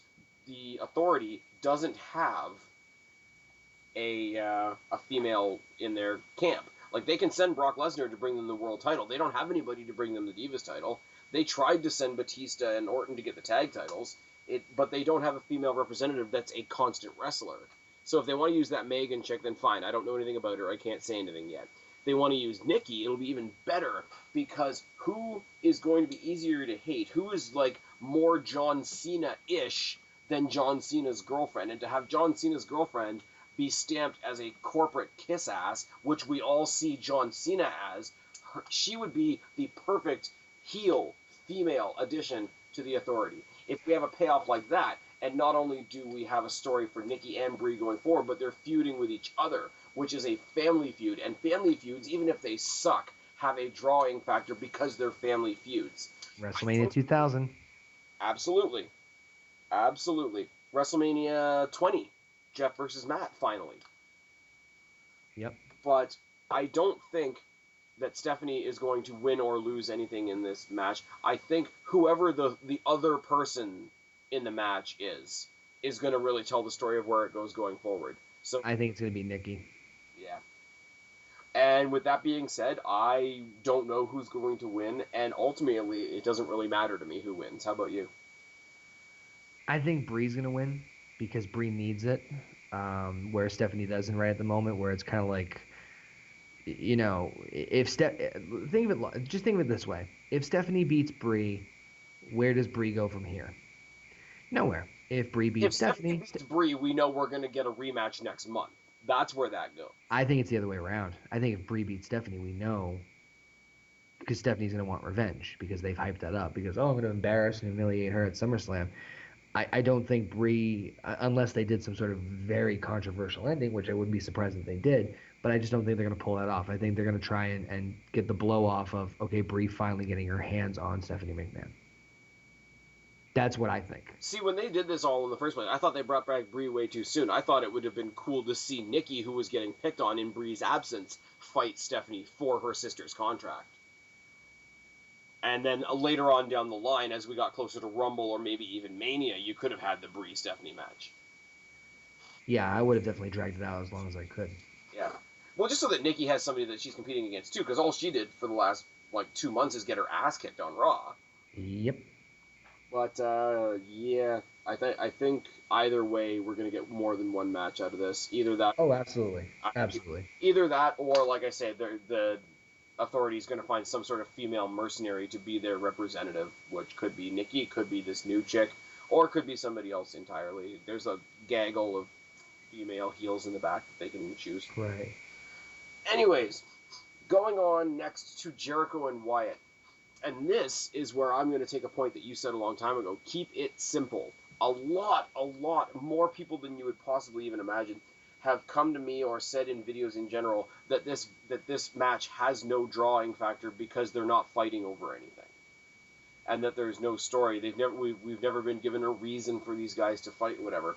Right. To which I say, the YWC loves to dissect everything. They love a complicated story because the more complicated it is, the easier it is to take apart and be negative about whatever. Right. Have we gotten into that analytical mind frame so much that he's an evil genius bad guy who's going to destroy as many of our heroes as he possibly can isn't enough? No. I think it's too much. And I actually said this on an earlier collaboration with Chase Oliver. I feel like WWE has seen the success rate with Bray Wyatt and his mic skills, and they are fantastic. And his verbal skills. I'm not going to take that away from him. And I think that what they're doing, or they're trying to do, is they are solely trying to build this entire rivalry with Jericho off of that. Off of Wyatt's mic skills. Which, as good as they are, they cannot carry a rivalry of this magnitude. If I was them, and I hate saying if I was in charge, but if I was booking it, I would not have Bray Wyatt speak at all until Monday before SummerSlam. Because then his words would mean a lot more. You can only crack out gems every so often. You can only crack out good promos, good this and that, because eventually it's going to get watered down, the message is going to be unclear, or it's not going to have the same impact. The thing is with Wyatt, his message is his most powerful tool. His verbal skills are his most powerful asset. If you exploit that asset too much, it becomes weakened, and then therefore it starts to be tarnished, and it just is not as valuable as it once was. They knew this, and they executed it very well during the Cena thing, because you had Cena to do bounce-off promos, and he would quips and one-lines. But I feel like Wyatt's been talking too much, and sometimes you can have too much of a good thing. If they made him talk less, or like I said, I would not even have him speak a word until the end, oh man, you've got a recipe for an interesting thing, because now he's speaking his mind, now the gems can come out, and then it just makes you want to see it even more. I just think, not just this match, but Bray Wyatt's whole modus operandi as a whole has been, since he's come to the WWE, he's looked at that echelon, that mountain of people, like, from, the guys on the ground, like the jobbers and the mid-carders, whatever, to the guys at the peak, which are, obviously, we know who the people at the peak are, and he's set his sights at not only defeating all the biggest names first, but he's going to destroy who they are in the process. He's going to make them a liar in the process. He's going to destroy them in the minds of the fans. He started it with Cena. Cena, you want to think that he's this big, great guy, and he's on this big moral platform and moral plateau, but I'm going to show you that even somebody like him can turn around and take a shortcut and da-da-da. And then you saw him bait him with the steel chair.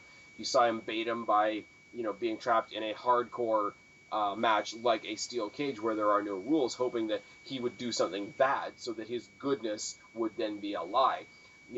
He then goes back to the idea that Jericho is, quote unquote, a savior, and he's another hero to the masses. So let's tarnish another hero. What does he say he is? He's a savior. Let's prove that what he says he is, he can't even save himself. So he's destroying their image, he's destroying their confidence, he's destroying their persona, and then it's almost irrelevant to him, but the last step of that is to destroy them physically. And that's not just a story that's being told with Jericho. That's a story that has been told since he's come in, and Jericho is literally to him just the next big hero's head to put up on his mantle. And I think the simplicity of that is fucking gorgeous. Oh, true. And like we were mentioning with her about making things simple, I'm all for that. My only issue is, like I said, I think that they've over complicated it because Wyatt's talking too much, or they're giving, you know what I mean, or it's being portrayed as too complicated. I think if you were to take that instance right there and remind people of Wyatt being a hero killer, then the feud could be a lot more valuable than I think it's been portrayed as. I can see your point. I really can, and there's a lot of situations where a lot less talking would do. I think in this case, because Wyatt is so cryptic and his character is almost portrayed as being confusing to his opponents, and the scariest thing to deal with an opponent, I would think, would be not knowing where the guy's coming from, where his head's at. And the more Wyatt speaks, and the commentators, they play it off like, this guy's got some random mad ramblings and da-da-da-da, but they keep mentioning how mad his ramblings are. And for Jericho, the way he has, you see Jericho every once in a while coming in and cutting him off. Wyatt, shut the hell up. But at the same time, you see the look on Jericho's face. He's trying to decipher what he's hearing. He's trying for any shred of anything that makes sense to him, because as soon as something makes sense, it's less scary. But it just keeps coming at him and coming at him and coming at him, and he's not getting it because he doesn't have a warped mind like Bray Wyatt. So what keeps coming at him makes less and less and less sense. And I think there's a great story being told in that, as far as an intimidation factor, a lack of understanding, lack of knowing what to expect and what mind frame to expect, that almost overdoing Bray Wyatt's style of promo in this particular case, because Jericho's reacting to it so well. I think the overdoing of the promos may, in this case, work. Fair enough. I can definitely see that. I get that point. I just think that maybe they're overdoing it a little. I think that if you kept it to that story and kept it to the confines of that, but keep his messages at first short, sweet, and to the point, but very cryptic, I'm all for it. I think they should have just built up his great long speech towards the end rather than doing it several times. Still keeping the crypticness. Yeah. But that's just me. Okay, so who will win? Who should win? Bray on both. I got to go with that too. WWE has, nice, convenient 50-50 booking. Jericho won last time, Wyatt won this time. I think Wyatt has more to gain from winning this time. Not only are we on a larger stage, not only can he be seen as very cerebral, he learned from his mistakes, but also he has no backup in this match. So his win this time around will mean a lot more. I don't think there's any reason, much as I'm a big Jericho fan, much as I don't want Jericho to be that guy that comes in because he's a nice guy and always loses, but Jericho doesn't need to win this at all. Right. Especially after the last match. Yeah. The last match, Wyatt was looking a bit hard, though. It was all him. Jericho got 5 moves in. No. I don't mean that. When I say he's looking hard, I think, Wyatt was looking a bit off. He was looking a bit pale. I don't think Wyatt was at 100%. And we still got a great match out of him. I'm thinking this time around, if I'm right, and if whatever that was has passed, I think we are in for quite a match on Sunday. I agree. Speaking of quite a match, and quite a match stipulation, Ambrose versus Rollins in a lumberjack match. First of all, what do you think of the stipulation? Caught me off guard. Really fucking caught me off guard. I was pegged that it was going to be Falls Count Anywhere. I could have sworn on you, like, oh, it's definitely going to be Falls Count Anywhere. I get why they did the lumberjack match because nowhere for Rollins to run, but why not a steel cage? Because I think so many times where there's been oh, you keep wanting to run away, okay, I'll put you in a cage. I think it's been done so many times that the cage doesn't have the effect that it once did, which is one thought. And I think there's an interesting thing that's going to happen, because I rolled my eyes when I heard lumberjack match too. Because when I hear lumberjack match, I hear very strong possibility that something silly is going to happen. And I think WWE as a whole, if they can put on this match and do it properly, can take that stigma off of that. It's like when I heard that there was going to be a flag match. Like, I don't take that very seriously, but Swagger and Rusev could change that. The lumberjack match is again, it becomes one of those pile of people situations. But I think Rollins and Ambrose are the type of superstars that could give that match type a new identity and have it be taken a little bit more seriously. And Ambrose makes a great point, because usually when there's a lumberjack match, it's because one guy's always running away, so there's a bunch of people that are going to stop him. Ambrose said it quite poignantly on SmackDown last week. He's like, look, there's nothing unfair about this. It's as fair as it could possibly be. The people surrounding this ring were destroyed by both of us when we were in the Shield. You know, they've got no love lost for you, but they've got no love lost for me either. I'm willing to deal with them to get to you. Are you willing to deal with them to prove you're not a pussy? I think fair enough. But the more Ambrose on the mic, first of all, but the more Ambrose talked about the match, the more this is the perfect match for them to have. I mean, if you put it that way in terms of like the people we've destroyed, that makes a lot more sense, referencing obviously the Shield. I don't know, just not saying I'm against it, but just I think maybe because generally lumberjack matches, in my opinion, in the past have usually left a sour taste in my mouth. I mean, I can't really think of any real big lumberjack match that's like stand out as like, oh my god, you have to see this lumberjack match. And that's not a testament to the people involved in those matches or the people surrounding the ring in that matches, but you know, it just lumberjack matches were never one of those wow things to me. But maybe that's just me. Oh no, I'm definitely on board with that, and this is where I'm looking at these two guys that are right at the peak of coming into something, of each of them being something great. And I'm thinking, if there's any two guys in the WWE that could change my opinion of this type of match, it could be these guys on Sunday. Fair enough. Yeah, I can see that. I think, like I say, I think it's going to do a favor for the WWE in the future, because you know you just made my point exactly. You know, you don't think of, hey, if there's a lumberjack match, there's never going to be a WWE's 50 greatest lumberjack matches DVD. But yeah, I think they backordered that for $9.99. If we could have a great one this Sunday, maybe that could be the first one in a DVD that could come out 10 years from now. Let's start off right, folks. Let's start off right. So, because Ambrose picked the match, and for the reasons that he picked the match, I really want him to win. To be like, look, I got over you, I got over your bullshit, I got over the authority, and I even got over these other people around the ring, because they don't like me any more than they like you. And I think every single one of that goes to the, like, rebellious, kick-ass, crazy guy that he's become. But I think if this match if this rivalry is going to go for the long haul, I think we're going to get a lot of authority victories before Ambrose gets his. So much as I want to see Ambrose win in the short term, I think WWE is going to have Rollins win, and if that's the case, I can see why. How about some? Well, you got to think that Rollins has more or less been dominating this rivalry since he's won the Money in the Bank. He won Money in the Bank. The Battleground thing never really happened. He's just been brawling the whole time. So in order to make Dean Ambrose look good, Ambrose is the one who needs this victory, especially with Rollins being the one running away from the fights. To me, it would make all the sense in the world to put Ambrose and put him over after this thing, because otherwise it just makes him look like a jobber. So give the victory to Ambrose on this one. And then you maybe have like the best of three at Night of Champions.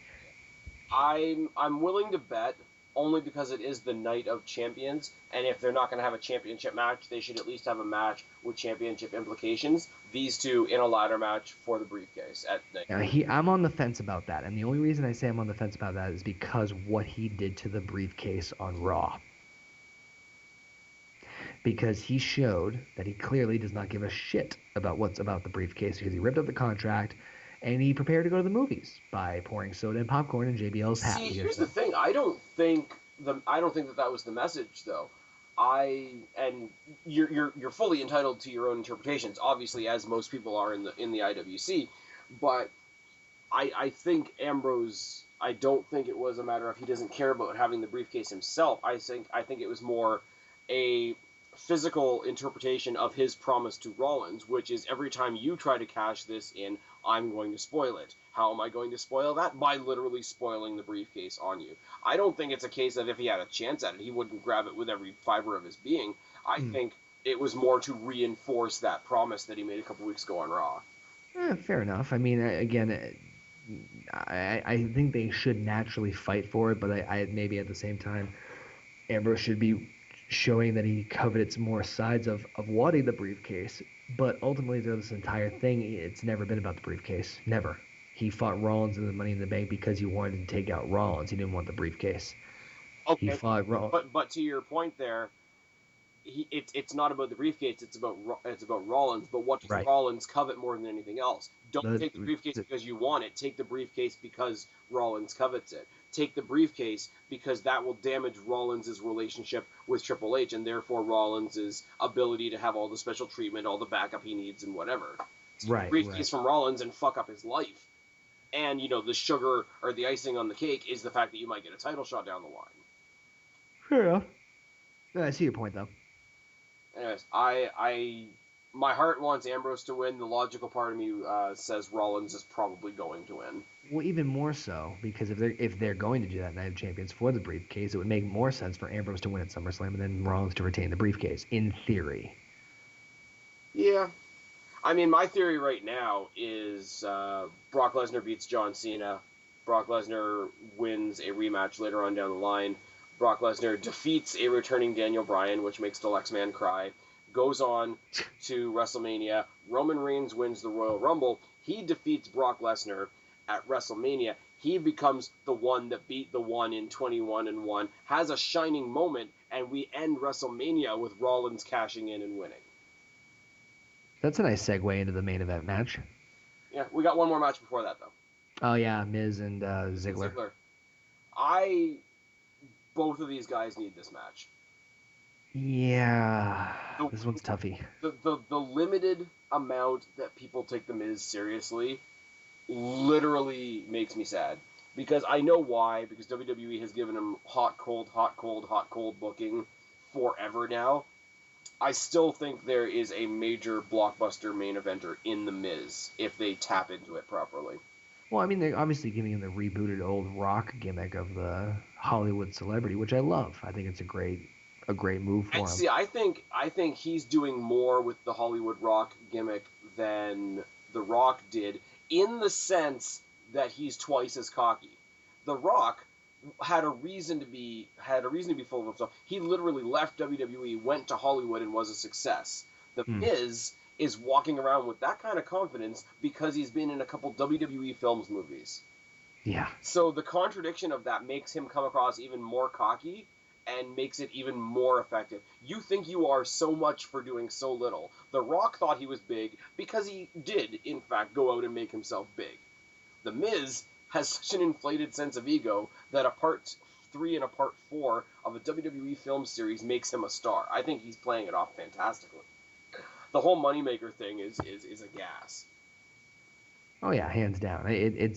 And that's why I think Miz is going to be the one that walks out of this match, because WWE has put so much time and effort in there and investment in Miz, obviously to give him the fucking Intercontinental title. And I think that's what the IC title needs, a cocky son of a bitch that everyone just want to see get his mouth popped off. And it's perfect. And I think that's why, as much as I would love to see it, Ziggler with a strap again, I think that Miz I want to say needs it more, but given his gimmick and given his run, kind of needs it more. Here's the thing. Ziggler needs something. Miz needs the Intercontinental Championship because... Give Ziggler the European Championship. Oh my god. No. Fine. But... We'll give him the hardcore. Fair enough. I would love to see Ziggler in actual hardcore matches if we weren't in the PG era. Give an homage to Crash. Yeah. Oh my god. I was just watching some of the old stuff with Crash, and I was like... Oh, Crash was hysterical. Fucking hilarious. I think they're fighting in a ball Crash pit. versus Spike Dudley at WrestleMania 32. Let's make it happen, folks. Sign the petition. Let's get this going. But here's the thing. Miz has fallen down so hard, and plus he's playing this cocky guy enough that the Intercontinental Championship gives him something to build on. Ziggler, on the other hand, is already in the minds and eyes of most of the YWC, especially a main eventer. So as prestigious as the Intercontinental Championship is, I honestly would feel like it was a step down for Ziggler. Like, he got the bronze medal after a gold performance. You understand what I mean? Like, it's one of the few times where winning a title might actually bring him down. Because we see him as a main eventer. This would be like solidifying that he's a mid-carder. Yeah, but he hasn't really done much anyway to make and to give us the illusion that maybe he might go back for it. I'd rather him win the Intercontinental Championship, a still prestigious championship that, yes, he's won before, but I'd rather him that than kind of just fledgling and floating around the mid-card land. Granted, yes, the Intercontinental Championship is a mid-card championship, but it's a championship nonetheless, and it's at least giving Ziggler something to do because that gives him the motivation and drive to make the Intercontinental Championship matches that much better, and then therefore also possibly thrust him into some very good Intercontinental title rivalries. Fair enough. My other comment with that would be is we're hearing rumors down the grapevine about other things, and my thought would be if we put the Intercontinental Championship on Ziggler, he should be the one to unify the mid-card titles. Agreed. Have him smoke Sheamus. I'm just like, I really don't care who it is. If you can't tell, I really just want to see Sheamus get his ass kicked. Well, we can't put the belts on Sheamus because it's transparent. The belts will just fall down. I mean, it's just... He has the U.S. title. I know, but wait, he hasn't? Oh crap! Yes, he does. I didn't see anything. I just saw like a walking championship, just floating, like Casper. You didn't notice the very large flaming jar of mayo that had the main event spot on Raw? That was mayo? Oh no! Remember, folks, Brazzers, $9.99. Yeah. The Brazier is now available on the WWE Network. I would not be surprised at all. I really wouldn't. Awesome as Ziggler is, I want The Miz to retain here. I think there's a 50-50 chance that they're going to give Ziggler something so that he has something. But Miz, especially the way he's portraying himself right now, needs something to brag about other than being in part 4 of a Cena series. Yeah, I agree. Actually, you know what I wouldn't be opposed to? Fuck it, let's bring back a best of 5 series. Between these two? Yeah. Absolutely. Why not? Do you know what I say? And I've mentioned this in other videos, obviously. But do you know what I say to people that ask me why I like The Miz or why I find The Miz impressive in the ring? No, I don't. Whatever year it was, and this is where my history gets bad because I'm horrible at this happened on this year at this time, da-da-da-da. What year was it that Jericho fought Punk at Mania? That was WrestleMania 28, so that was 2012. 2012. Yeah. So look at Elimination Chamber of 2012, when the Elimination Chamber match was down to just CM Punk and The Miz. And they wrecked shop for like 5 minutes. And I'm like, if we got this Miz every week, you could put a title on him. Yeah, no, I see. I was very impressed with that, actually, with that performance. Excuse me. Because, I mean, I know we got triple threat matches later on down the line for the title with him and Punk and, ironically, Del Rio. 2 out of 3 are not in the company anymore. But we never really got a really good, solid Punk versus Miz rivalry off the ground. If we could do that with Ziggler over the IC belt, friggin' take my money. They did a tease about that a while ago where Miz was the babyface at the time and Ziggler was the heel. But it's interesting that the roles are reversed. But I think if you gave them like a best of 5, sky's the I limit, my think if you friend. slid them both and you put them both in the tweener category, Even better. so that neither one of them was face and neither one of them was heel, I think the crowd would be very interesting to watch. Oh yeah, agreed. But yeah, I say Miz. WWE will probably say Ziggler. What do you say? I say Miz. You say Miz, and you think the WWE is going to say Miz? Uh,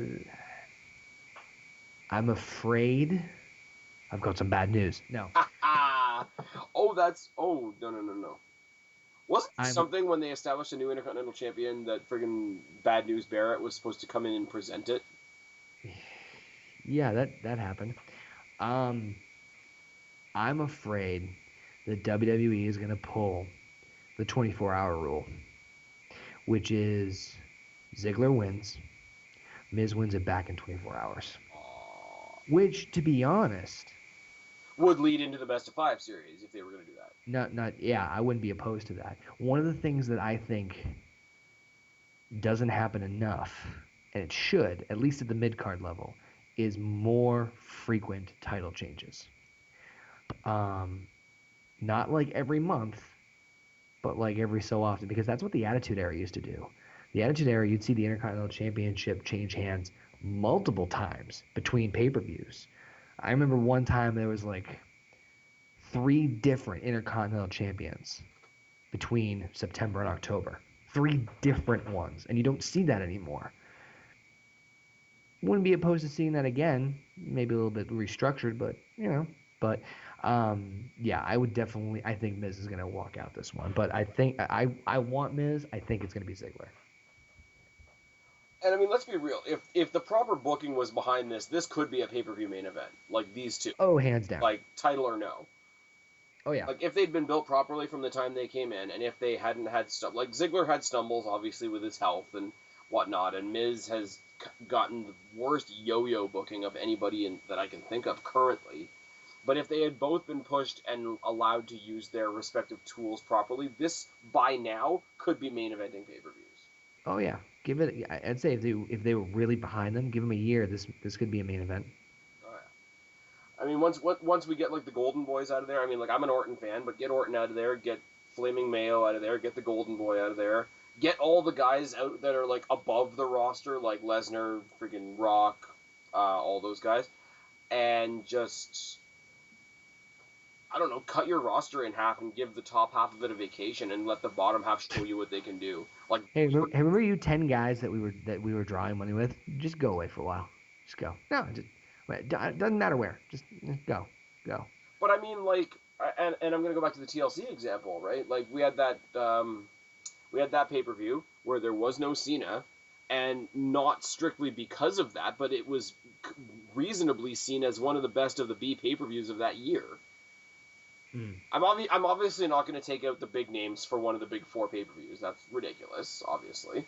Right. But, like, have it so that, like, Cena and Sheamus and Ray, if he ever decides to come back, and John Cena and The Big Show and Corporate Kane and Triple H and The Rock and Brock Lesnar and The Undertaker are all on a bus, and, you know, the steering wheel comes off, the bus driver's got some bad news, and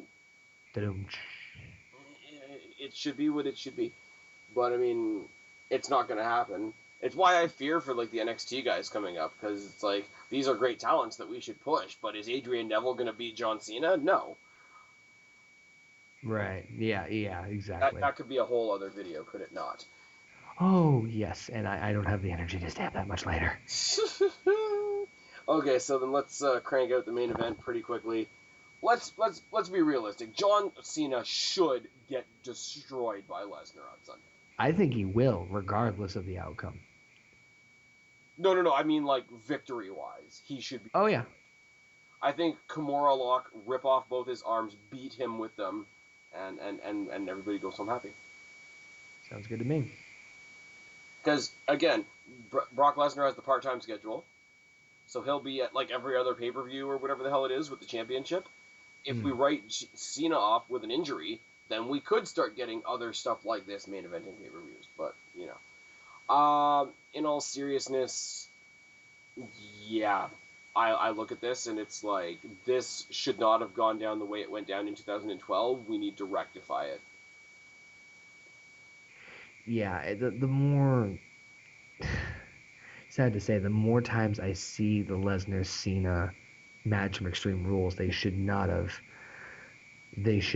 had Cena win. It would ruin Not the way that he did. He got his ass handed to him for Yeah. 25 minutes or so, and then 3 punches and an AA, albeit on the friggin' steel stage or steel stairs there.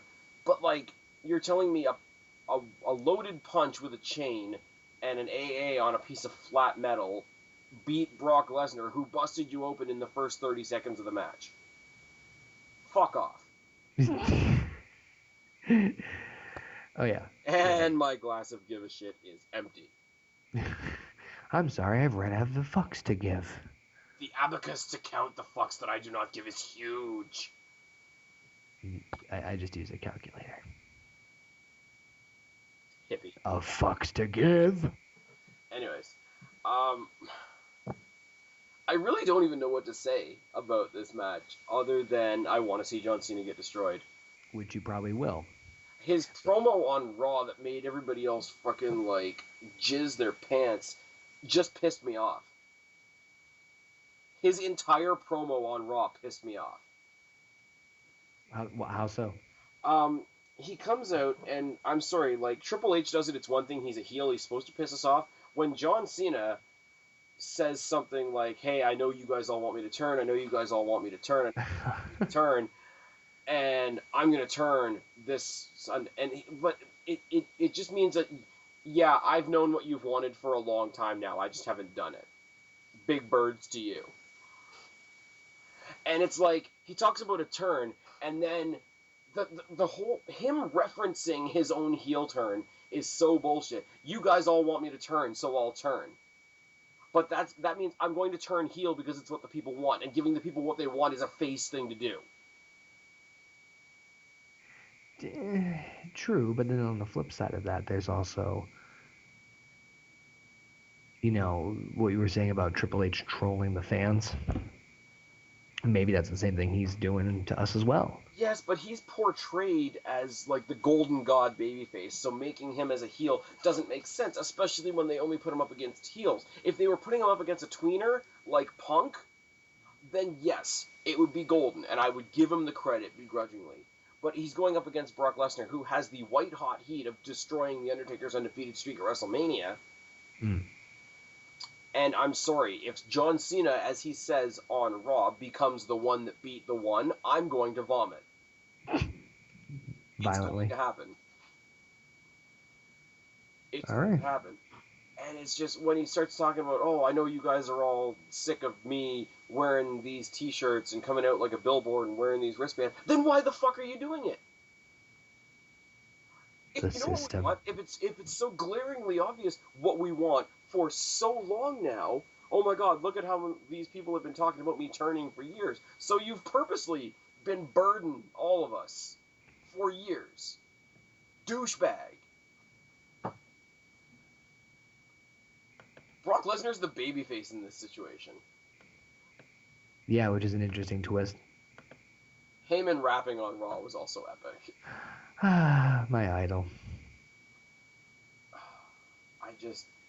If they do it properly, Lesnar, even if he's there part-time, Lesnar will legitimize that title so much. And I hate to say that because I know he's the outside guy, he's the UFC guy, and I promise you, you could liquidate your bank account. You could not pay me to give a shit about UFC. You really couldn't. Because I've dealt with enough UFC fans that, you know how they look at us. It is, Oh, yeah. It is what it is. Mm-hmm. But at the same time,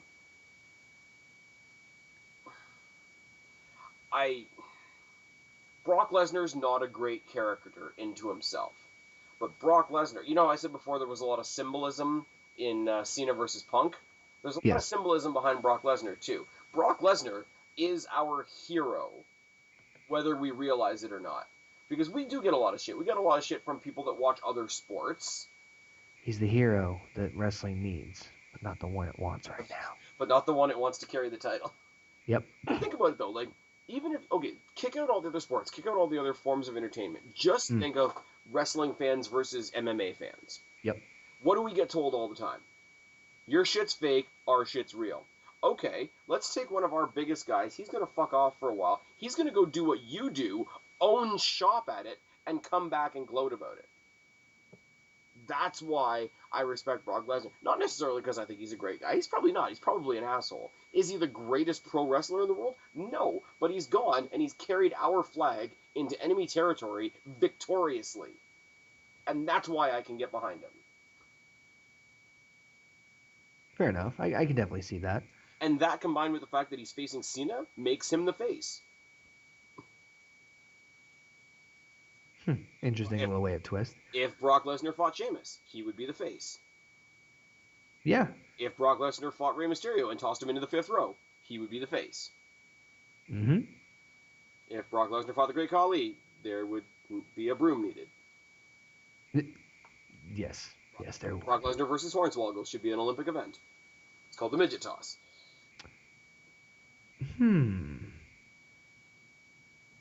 I feel like I should start making medals for that.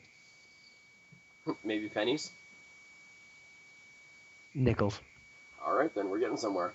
So there's no doubt about this. I'm pretty sure Lesnar's going to win, and I think he should win. And yourself?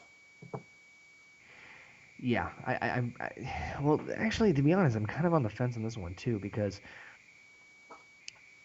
I think, and I could be wrong here, either one of two things is going to happen. Either Lesnar's going to beat up Cena. That's just going to happen. What I think is going to be one of two scenarios. Either Brock beats John Cena and becomes the new WWE World Heavyweight Champion, or I think he's going to beat him so badly that will allow a certain somebody to cash in their briefcase.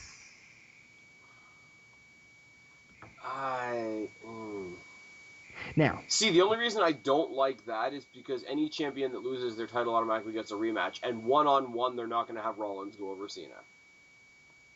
So for Rollins to cash in, even with the authorities backing and have a 1-month title reign, would be bullshit. I'm not saying I'm a fan of it. I'm just thinking in terms of their mentality of, okay, Brock beats Cena so badly they throw the match out. He keeps beating him. He keeps beating him. Oh, hey, Seth, now's a good time to come on in. Cena's out of the pit. The only thing I can see of logically getting rid of that is if Cena's out of the title picture, he's injured, a.k.a. making movies. Yes. And then that's how they slide him off. I don't see any redeeming, and I'm not just saying this because I hate Cena. I'm trying to be objective when I say this. I don't see any redeeming qualities in John Cena maintaining the title. Oh, I agree. Like, logically, where does he go? And I love that they acknowledged the loss from 2012, and, they were very forthright about, the diverticulitis being the reason that Brock Lesnar had to leave UFC. I don't know what, I know that he had it. I don't know what the bearing is between him having it and that being why he left UFC. I won't speculate.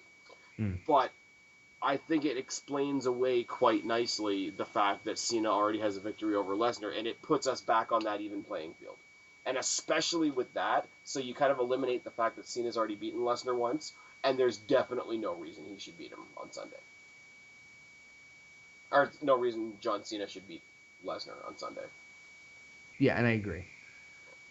I just look at him. Enough said. But I mean, say what you will about the main event. It's Cena. He should be destroyed, and if he's not, then people. But ignore the main event for a second.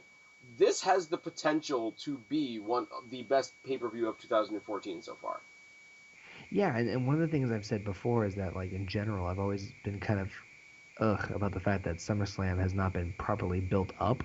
But I feel like this one's got a solid card and solid build behind him in most of the matches, so it's kind of refreshing. Mm-hmm. And every match is happening for a reason. Other than, like, if we get that 4-way tag match, it's just because a lot of teams want the title, and that's a simple reason to have a match. The flag match has very sort of cliche reasoning behind it, but the match itself will make up for that. Orton versus Roman is an authority story. It's got a lot of backing. Paige versus AJ are writing their own story. Brie versus Stephanie are writing their own story. Jericho versus Wyatt is intriguing because we don't know what the story is yet. Ambrose versus Rollins is a breakup story. Like, every tag team has one. You got a breakup story. It's cliche as hell, but it's one of those stories like a brother story that works. Miz versus Ziggler is literally two cocky assholes that wants to see which one's more cocky today. And Lesnar versus Cena is, or at least should be, the destruction of Cena. Like, there's nothing here that doesn't have a damn good reason for happening. Right. There's nothing here you can't find some investment in. Like, I don't think there's any filler in this pay-per-view. I don't think there's a piss break. There's 2 Divas matches on here, and if anything, I'm not calling either one of them a piss break. Yeah, the fact that there's been 2 decently well built up Divas matches is a shocking thing in and of itself. And I mean, even if they wanted to include it on the pre-show, we do have a 3rd feud in the Divas division that's kind of fallen by the wayside, but friggin' Cameron versus Naomi hasn't really settled itself. No, but they haven't really. I feel like they haven't given that enough time yet, and that's not in terms of lately. I feel like they kind of switched. It hasn't been built. I'm just saying there is definitely unfinished business there that they could. Oh yeah, absolutely. If they wanted to throw in a breather or a little bit of a recoup time filler type thing, I think there's enough of it still there, and it's fresh enough in people's minds that they could put it in there as a breathing room type thing. Like, if Jericho, Wyatt, and Ambrose Rollins are back-to-back, you throw that one in the middle just to give people time to breathe. Right. But, yeah, and I mean, there's always, like, little fun things going on. There's the Slayers fucking with Fandango. There's Adam Rose being weird and doing stuff. And there's Bo Dallas, who could turn around and do something epic for us at any moment. I believe, too. I'm actually surprised that he's not on. I think we might get a match between him and Truth on the pre-show as well. That could be a thing, but it hasn't been announced yet. Never say never, but... I think Fandango versus Bo versus Rose should be the pre-show match. Wouldn't be a bad idea. There's not a lot, like I say, there's not a lot of... Even the thing that has Cena in it, I'm still intrigued in, because I want to see him get his ass kicked. There's no Sheamus on the show. There's no Big Show on the show. There's no Rey Mysterio on the show. I'm a happy guy.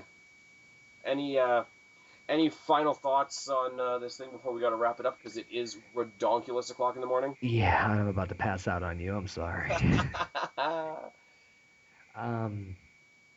No, I'm looking forward to it, generally speaking. I mean, I think it's been well built. It's definitely, I feel like SummerSlam's been lacking a lot lately, so... I'm looking forward to the majority of the matches. I can't wait to see, and I'm hopefully going to be proven wrong on most of the stuff. I just very simply, as I've said multiple points in this video, people that have problems with this pay-per-view and the way it's built have problems because I think they've been looking for them. And I think if all of, like the Fandango A's, if we all just sit back and breathe a little bit, this, as I said, fantastic show, could be the best one we've had this year, and yes, I'm including WrestleMania in that. Anyways, why don't you fire off one more time where people can find you? Sure, youtube.com/OKayFabe forever, and Twitter @OKayFabe, and there's tons of other social media outlets that I do not have the time or energy to remember or plug, so just go check out those 2 primaries and you can find the others. Alright, definitely, if I can help it, this will not be the last time OKayFabe joins me here on the channel, but you guys know the drill, you guys know how it ends. I've been Spaz, he's been Connor, aka OKayFabe. Subscribe up there, talk down there, start a conversation, keep all of our conversations going, even though they've gone on quite long enough already. Don't be strangers, talk to each and every last one of you later, but for right now, I'm tagging out. Bye, guys.